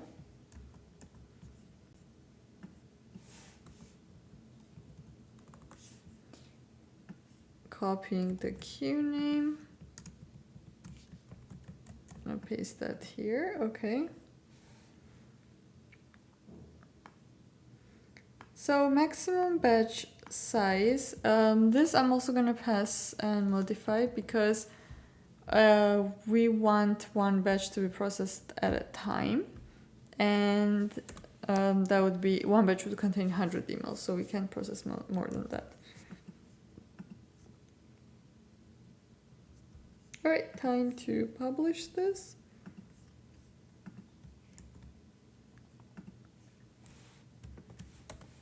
And start tailing like this. All right, if we hit this one more time.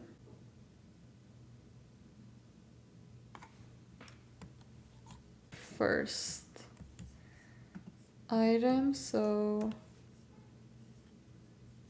deploy.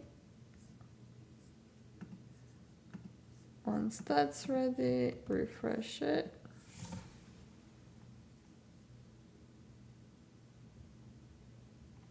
And yeah, that's our console log consumed from our queue, and it returns the value. Now we saw how we can send the messages to the queue, how we can consume them, and also we have a latest version of our code deployed. But let's update the logic. So we add the logic that we want, which is like getting the messages, sending them, and also sending the emails.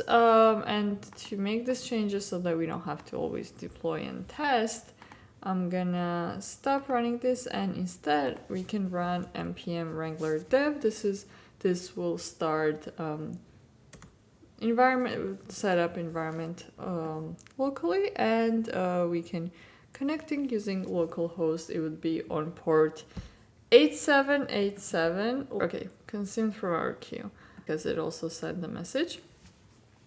For setting up Resend, we do have to add the API key, and also we do have to install the Resend library. So just like we did with the other NextJS project, but here we're using npm, so it would be npm install Resend. And here the environment work differently, environment variables. So for the Cloudflare, for the Wrangler, we create a new file, and it would be .dev.variables. This will add the variables locally, and Resend API key, and we paste our API key here from our .env file. Add Resend audience ID and Resend domain, because we still have to send the email from that domain. All right, copy those values. Let's import the Resend at the top.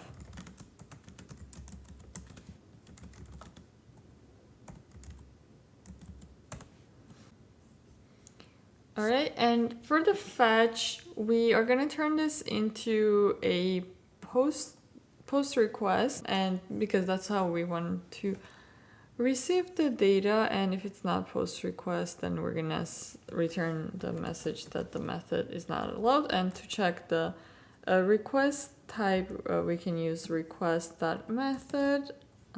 Let's do an else statement and return new response. Method request. I think that's 4 or 5. So next part would be getting the data. So that would we do that using data equals to await request that JSON, and then we get, so we're gonna send an object that contains subject field for the title of the email or subject of the email. Then we get the content. So equals to the subject.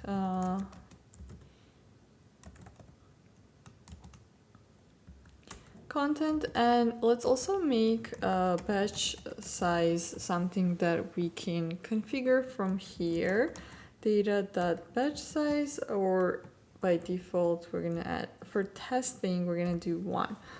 So what this will determine is how big the batches of emails that we're sending to the queue are. So because we won't be sending, I don't have a list of 200 emails on my disposal, let's create batches of just 1 email to test that the messages are getting added accordingly and also consumed, and let's do like more than 1 message. All right, so then constant resend, that we need to access the resend, and that would be a new resend. We get the variable for environment env.resend API key. So now here we list all the contacts. Audience, specific audience that's identified by audience ID. So contacts a response, that would be await resend.contacts list, and we pass audience ID, which is NV, and then resend audience ID. All right, and then the data from here, because this returns an object, context would equal to the data. We can just console log to make sure we're getting the contacts back. Let's save this. I'm gonna open a terminal. Let's hit So now because we're making fetch request, we get a request method, but we can send the post request using Postman. For testing, so if we do the post here, paste the URL of our deployment, and then add this in the body, we add subject email content, we can send. Missing API key. Server in case the API key, the env environment variables have not been updated, and try again. Okay, so now we get success, so that was it. And we get back the list of our audience. That's great, so it's just the same thing, object list, data 100. Data, and then the fields for each contact. So okay, we don't need to console log this anymore, and let's just do some checking. So if context doesn't include the data, or if the object is not the list, we return a error response that the no contacts have been found. And if it does come back, let's collect the email. So that would be context.data.map contact and the email. And what we're gonna do is split the emails into batches and send them each batch as a separate message. So we already have a batch size, so let's write that for loop, which would be let I equals 0, it's less than the so it goes through all the emails, and then we increment by the batch size. So email batch would be emails and slice starting with the I, ending with the I plus the batch size. And then we construct the response, we construct the email, so we call this function. Actually, we're not sending email here, we're just sending the message. So what we're gonna do is say constant message equals to emails batch, and then we have to pass a subject and email contact so that Q picks it up, and instead Q sends the message. Okay, and we can also like console log how this message is looking like. We can say something like sending message to Q and then the message. And here is where we want to send it, and not the log but the message. And instead of body URL, because that's not what we're sending now, let's check body.subject. All right, send consumed from our Q test. So yeah, test is the subject here in the body JSON. All right, that looks good. Now we're gonna try to send those emails using the queue. So let's first get the list of emails from all the, so we have messages array, right? And then we get the body and then the email. So let emails equals to batch.messages, and we don't need like arrays instead of the array. So let's use flat map that would access this emails field for us. We can also console log to make sure we got the same correct array, and I'm gonna do JSON.stringify.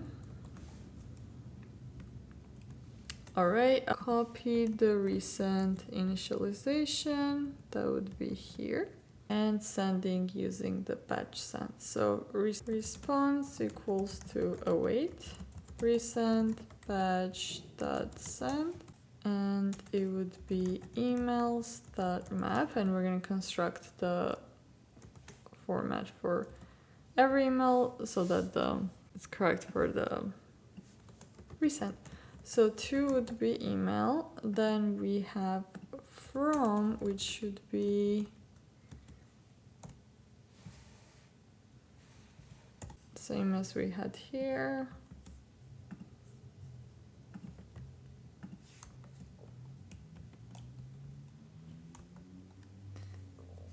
So subject will be same for all of them, so that's why we can just take the first element of the array. We don't need to access this anymore. I'm gonna also remove this part. And let's do a try catch.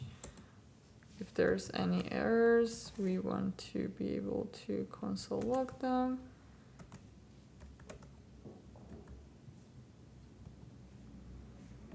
All right, and the response. Let's test it out. So this should send 2 messages to the queue and oh.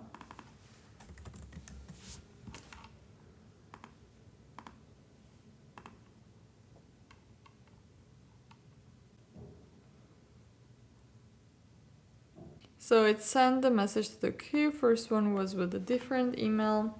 Then the second one was also different email, and got an error that rate limit exceeded too many requests. You can make 2 requests per second. And we're getting that error because Resend doesn't allow more than 1 request, like the error message says in 2 seconds, and we can limit that. That's because we're processing it at the same time, and we can limit that by updating the settings for the concurrency. And here's the how we set the maximum number, which would be 1, so it would be processed 1 at a time, and hopefully that would help us fix the error. Sending the messages, we can delay the sending. So where we have the code for send, if we add delay seconds, and I'm gonna do maybe like 5 or 10. Let's see if that would be good. All right, we did get success, and great. So sending message to the queue, we see the message, and it seems like the messages also have been processed. Oh, invalid. Okay. So the messages have been sent, and we didn't get the rate limit error. Seems like the from doesn't look correct. So it says name at from. Yeah, that's what I also have. We should be using env instead of process.env, so let's update that. And also the field here should be HTML, not content, and subject remains the same. Save it, send. Right, the messages have been posted. Let's see what we get back from the resend. Because I added like delay 10 seconds, that's why it's taking longer than usual to process those messages. And we did get email sent. All right, great news. Now we have a functioning worker, workers that taking the messages and taking the emails and then send them.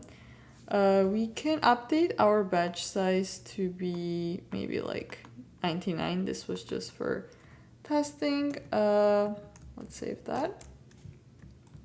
And I can see that less than a minute ago there was a email delivered.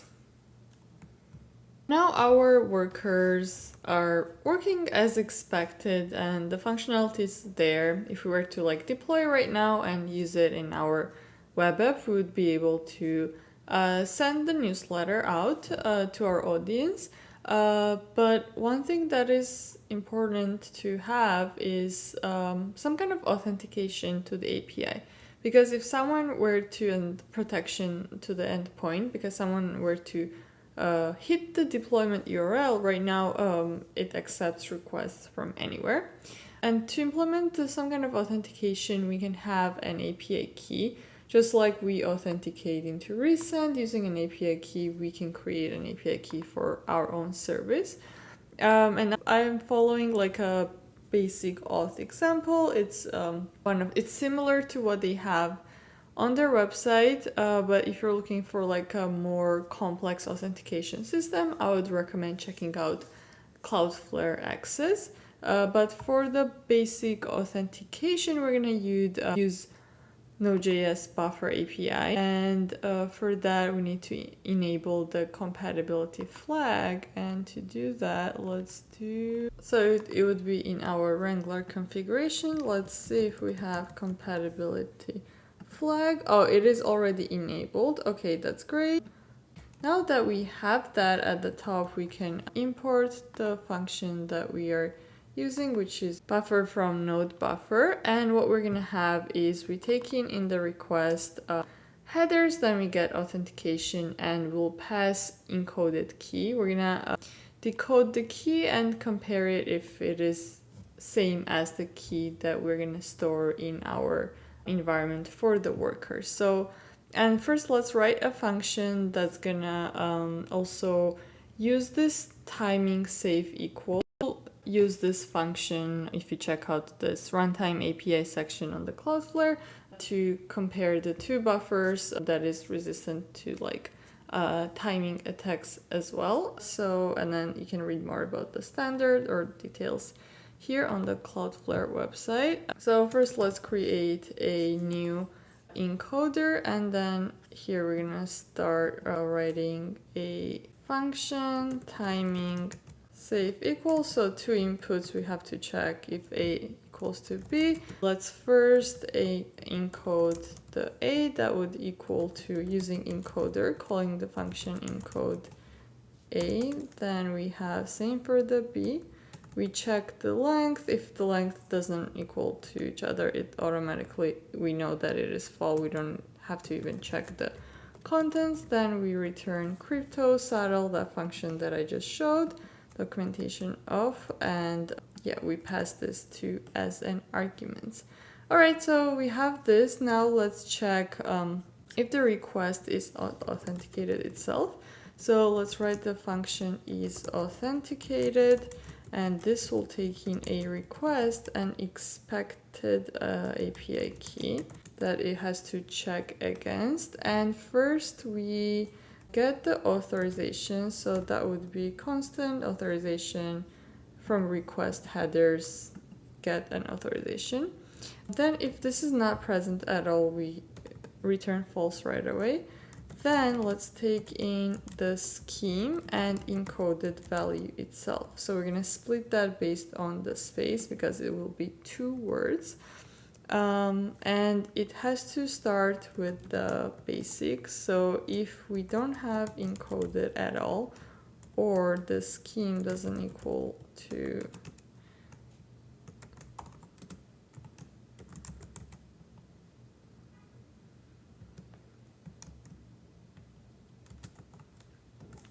basic, then we return false. Then we decode this encoded credentials. So it would be base64 encoded using that credentials equals, so buffer from encoded, the type of the coding that happened, and then to string. I don't think we need to pass an argument here. All right, and then finally, once we have that, we check these 2 credentials against the expected API key. We call this function, and we return, if this is not true, return false. If it passes all these conditions, then we return true, and it indeed is authenticated. All right, so we can check if authentication is present first. So if it is not authenticated, then we're gonna return the unauthorized status. All right, now to implement this, we don't need the Resend API key. Let's just set this to, I guess, Cloudflare or API key.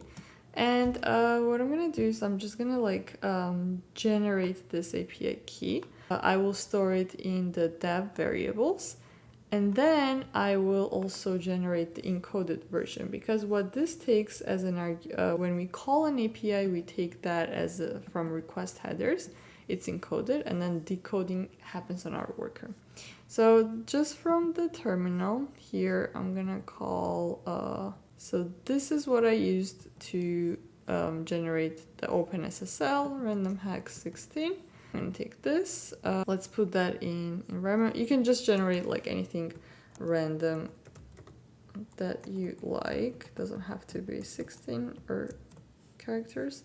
And I'll also, using the terminal, encode that. So echo -n, then I paste the API key that I just generated. And that should give me API key that we should use to call this workers.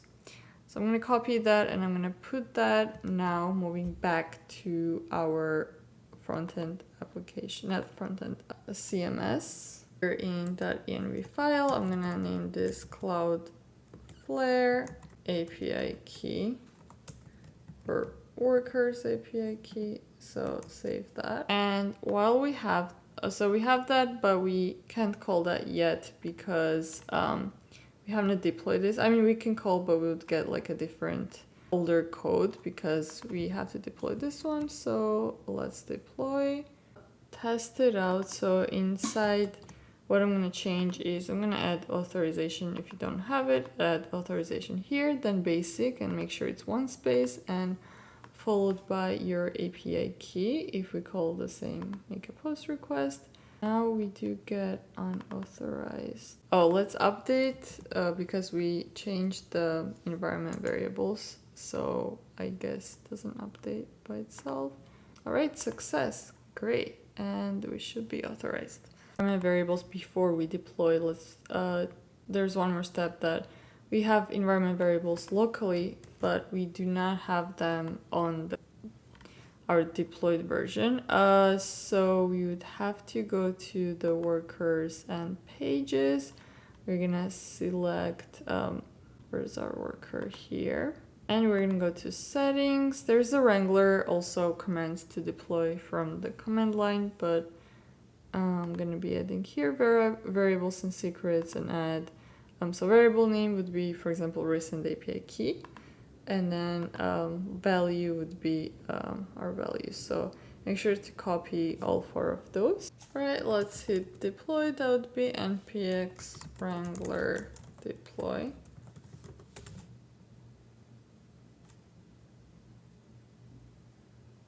Yes, because I clicked deploy from the dashboard, that's why it's checking. So that's our URL, it's been deployed.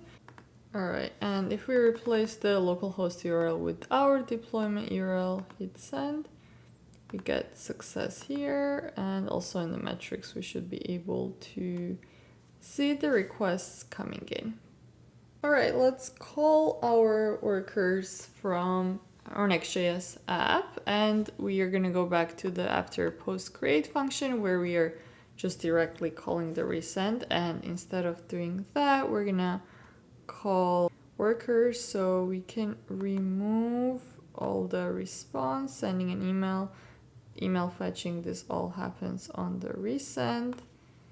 All right, and for the API key, so we need to still convert the data, and API key here we're going to use Cloudflare. API key, we don't need the audience ID, we don't need a result, we already have that. Let's remove that check.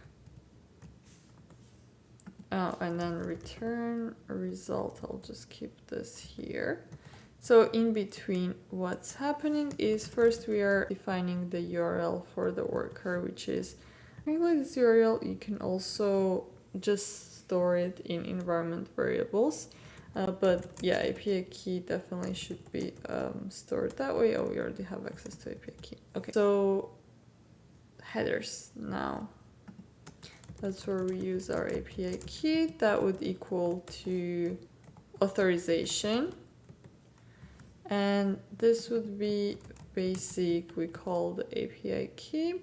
Then we define the body that equals to JSON.stringify. We're gonna pass a subject as a title. Title comes from the response. And also content would be HTML. All right, let's close this out. JSON was this. Oh, we already have a body somewhere. Let's see. I see. All right, we're gonna call this request body. And let's make a fetch request. So fetch URL, and then we're gonna pass method would be post, headers, body. Then let's console log the response and see if there's any errors. For that, we have to go back and create a new block. Going to post, create new, let's say testing payload plus workers.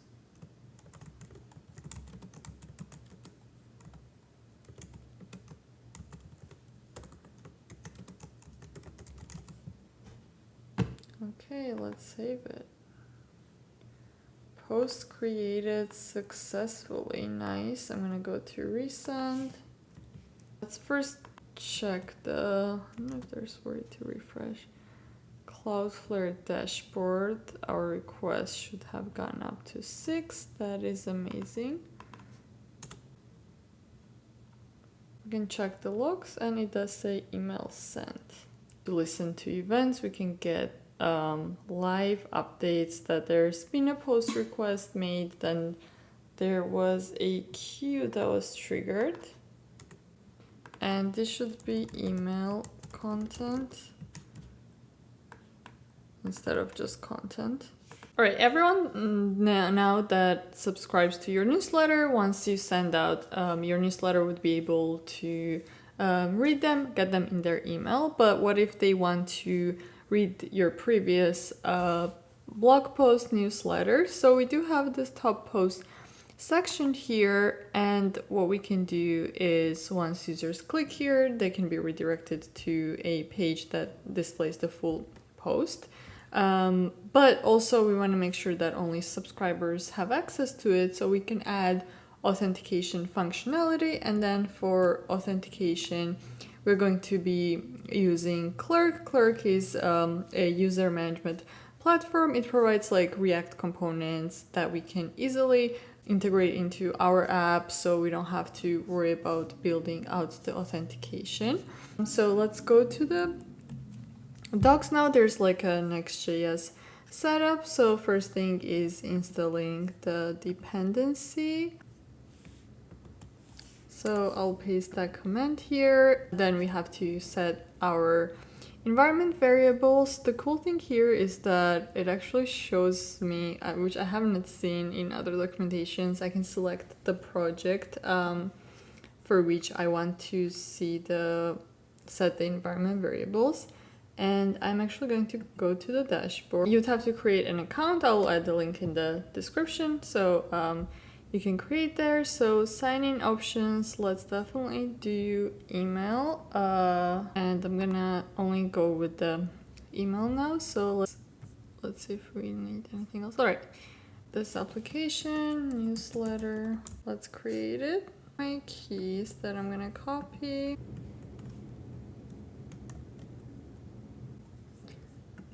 Let's close it out and see what else we need. Middleware TypeScript. So this basically checks on which routes or pages it should run. Check if the authentication is there, and we'll also enable our authentication. So let's go into, since we're using the source folder, create one here.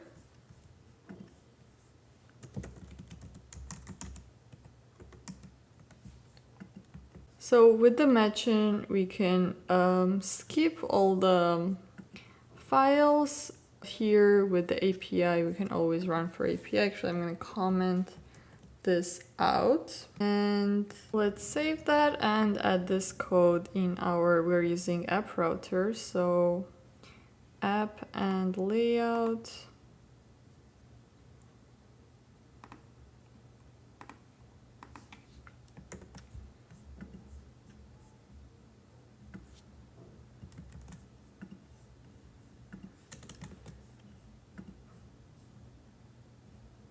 So we can wrap our app in Clerk Provider in order to be able to access the components like sign in, sign out from Clerk. And here, let's do it on the body.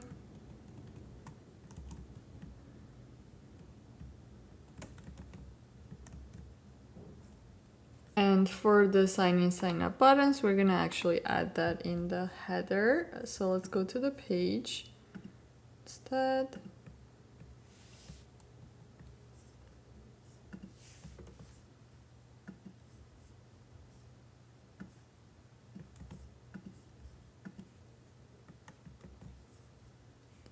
I'll just remove the Clerk provider and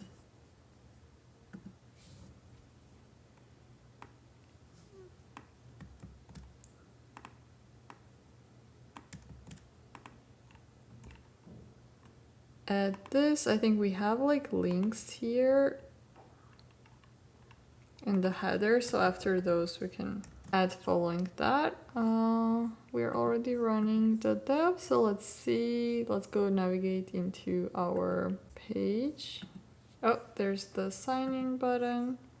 Add my email here. Oh, I have to sign up.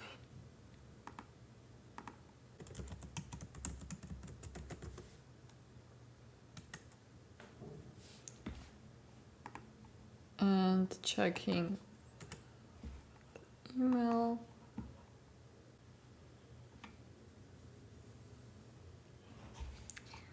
All right, now I am logged in. I can manage account from here. I can sign out.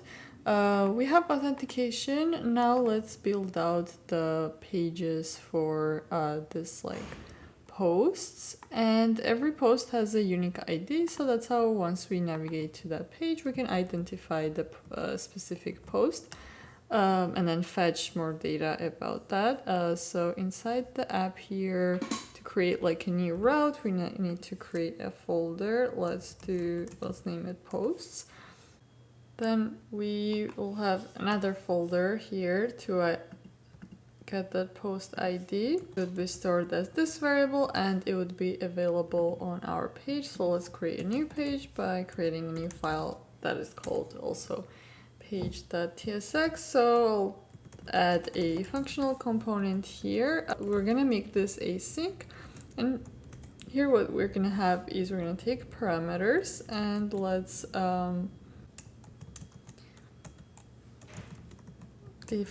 type them. So that would be post ID and that would be of type string. We should do an export default, and we are accessing post ID here. We will add import for the get payload function that we wrote so that we can get payload instance. So we can call that. All right.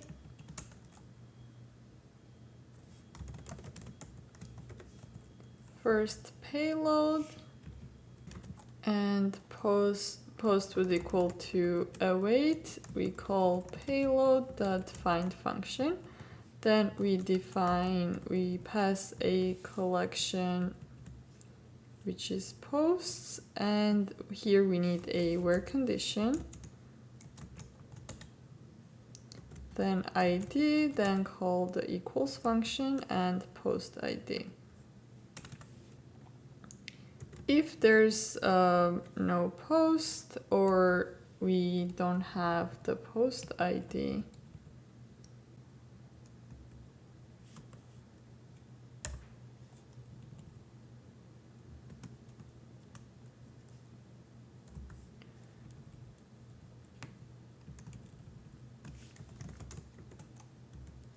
I guess first we should have checked that. We can return status for or like this is a page, so let's return an error message, post not found. All right, so here let's just return a div that would show us a post title. And we can make the top posts clickable by wrapping them inside the links. I'm gonna import the link here from,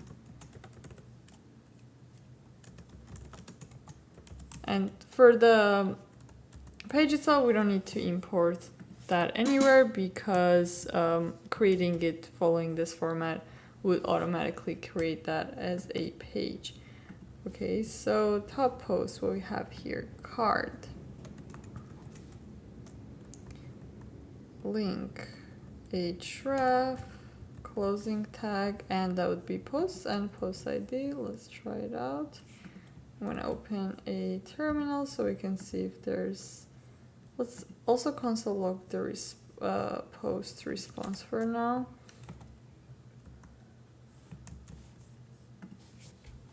Right, I'm gonna click here. All right, we did get the results back. That is great.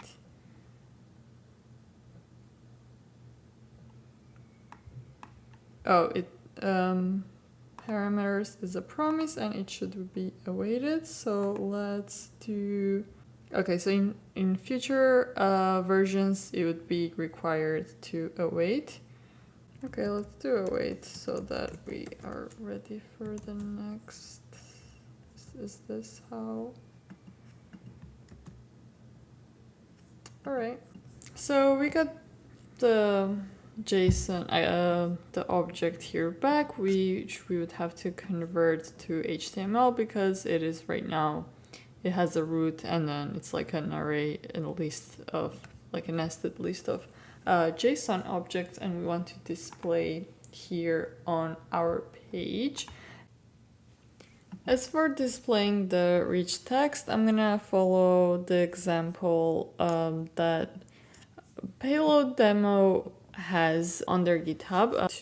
It's like a separate component to display the rich text, and then this rich text, the data itself is based on the Lexical editor. So I did look into using that like in a read mode only as well, but it didn't quite work with all the types of data that is coming in. And I'm thinking that they're in the future maybe in the Lexical, because we do have HTML converters. We just need to convert serialized JSON to the HTML or like React fragments, and there would be a function of like this as part of the payload. But for now, let's create a new component inside components, and I'll also link this as well, so you don't have to type it out. You can just copy it, rich text,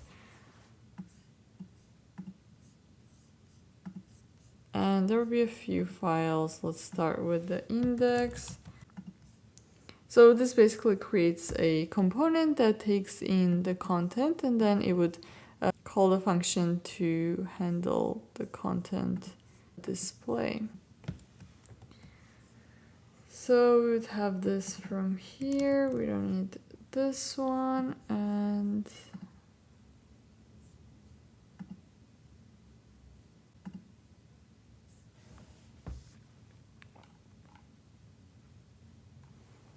there's not much styling here, but we can import just in case. Index.module.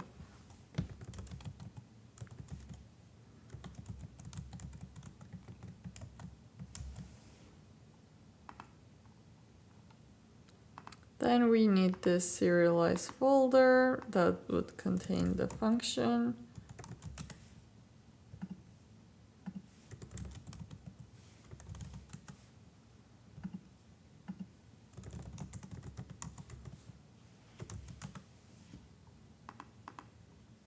Starting with the node format. So this is like the types of nodes that we get. Right, let's save that. So we do need to install Lexical, so let's do pm add Lexical.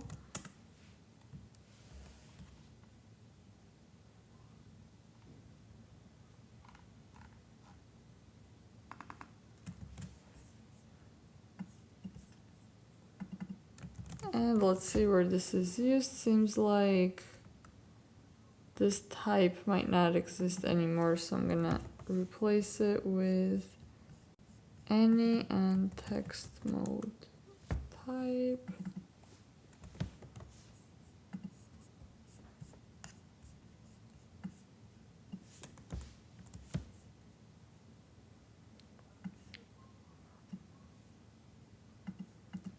All right, and this one left. So if we take a look at this, it creates a fragment and it maps out the nodes. It's just like a lot of conditions we have to check.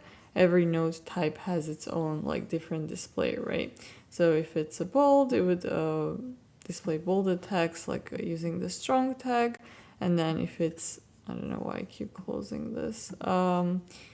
For example, if it's code, we have to display code, and then nodes inside have further sometimes children, so we have to go through children. This is kind of like a recursive function, if you call recursion from your algorithms. And yeah, there's more statements here, so it is a lot of code. Let's copy that. Paste it, and what we're missing here is so modules. Let's do pm add lexical list.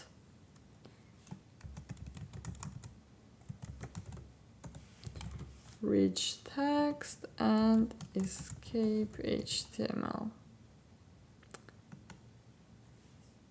As for the label and large body, let's just, so I'm gonna replace them with the paragraph tags. And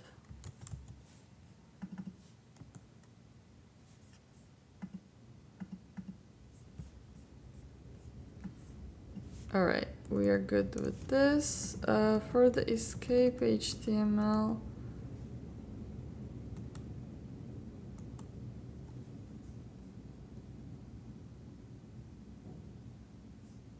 also the types for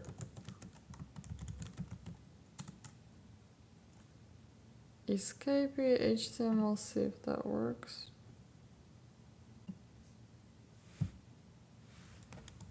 It's not finding serialized, which we are exporting from index here, so maybe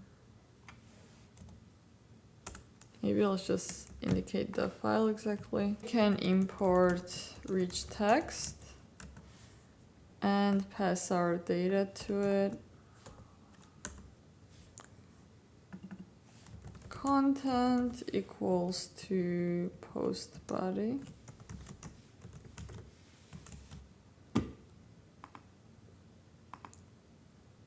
Where's our body? Okay, it's here. So yeah, the body is displayed now. I am going to try my first blog that I created contained more, I guess, bolds and things like that. So that's what it's looking like. All right, and then let's also add a class name here. This is just for the title. We're gonna make it text 6 Excel. Margin at the bottom, let's do 5. And also in general for this, we're gonna make it a container. This would be auto, and yeah, text center.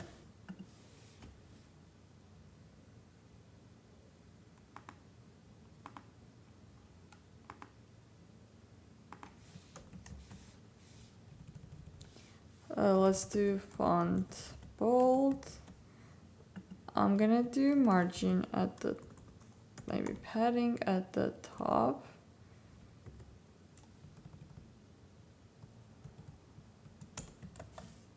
Hopefully it's, oh, that's a huge text. Let's do for Excel. be fine. Okay, and I'm gonna also move the header to the layout so users can always come back in here. That's our header component.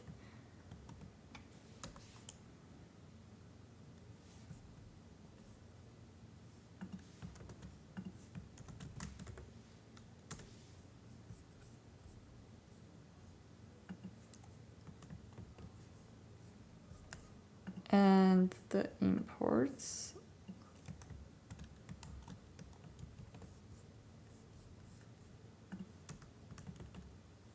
Oh, we already have. I guess we need just the link.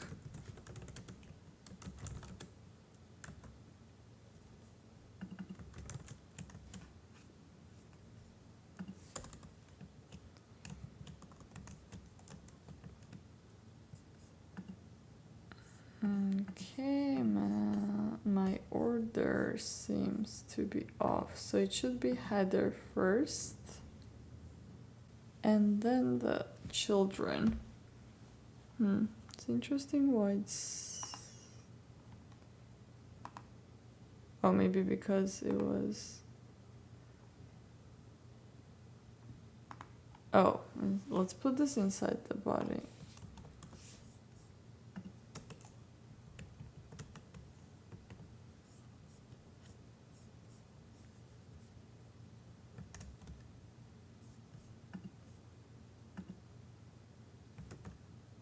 All right. So we're gonna protect the post so it's only available on signed out users. Do that inside the clerk middleware. So based on the documentation, we have to add the function, use route matcher. So this would be what will pass like an argument of what routes looks like that we want to match to for only authorized users. So I am going to remove this. It's an array, but we only want to update one. So I'll do posts. So any type of posts. Then there's a function we update the clerk middleware with this function. So this will take auth request. It will ask this function. If it's not protected, then it would trigger like a login redirect us. And that should be it. Let's save that. Let's reload our app. So right now I'm logged in. This should be fine. I'm gonna try to sign out. And it redirected me to the default page, which is fine. But if I try to go to any kind of post now, I get redirected to the sign-in page. So I'm gonna try this one from the website here. Same thing. All right.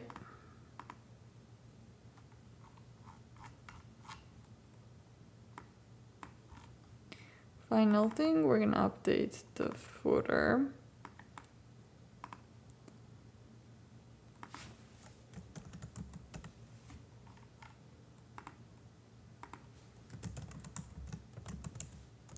Class name, margin, top 4.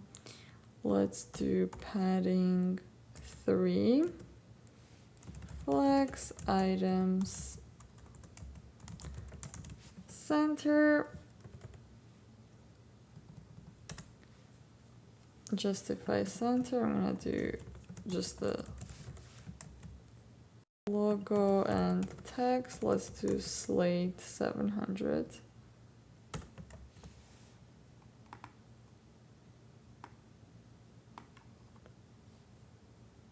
All right, here's our footer. True, I'm separately going to run pm build to generate the build and see if there's any errors on the way, so that when we push to the Vercel, it doesn't get stuck there.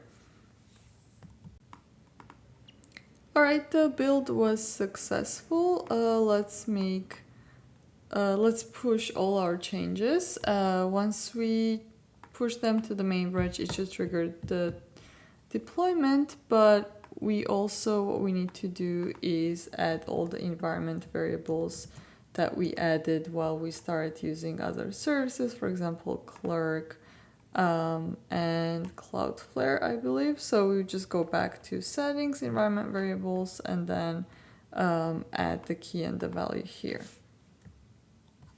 And after updating the environment variables, I hit the deploy one more time.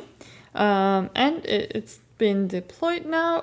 Now it's accessible. I am also going to promote this to production. And that is it for the tutorial. Thank you for watching, and hope I didn't lose you on the way. But if you do have any questions, you can comment on the video, or you can join my Discord, and I'll try my best to answer them. Don't forget to subscribe, and I'll see you in the next video.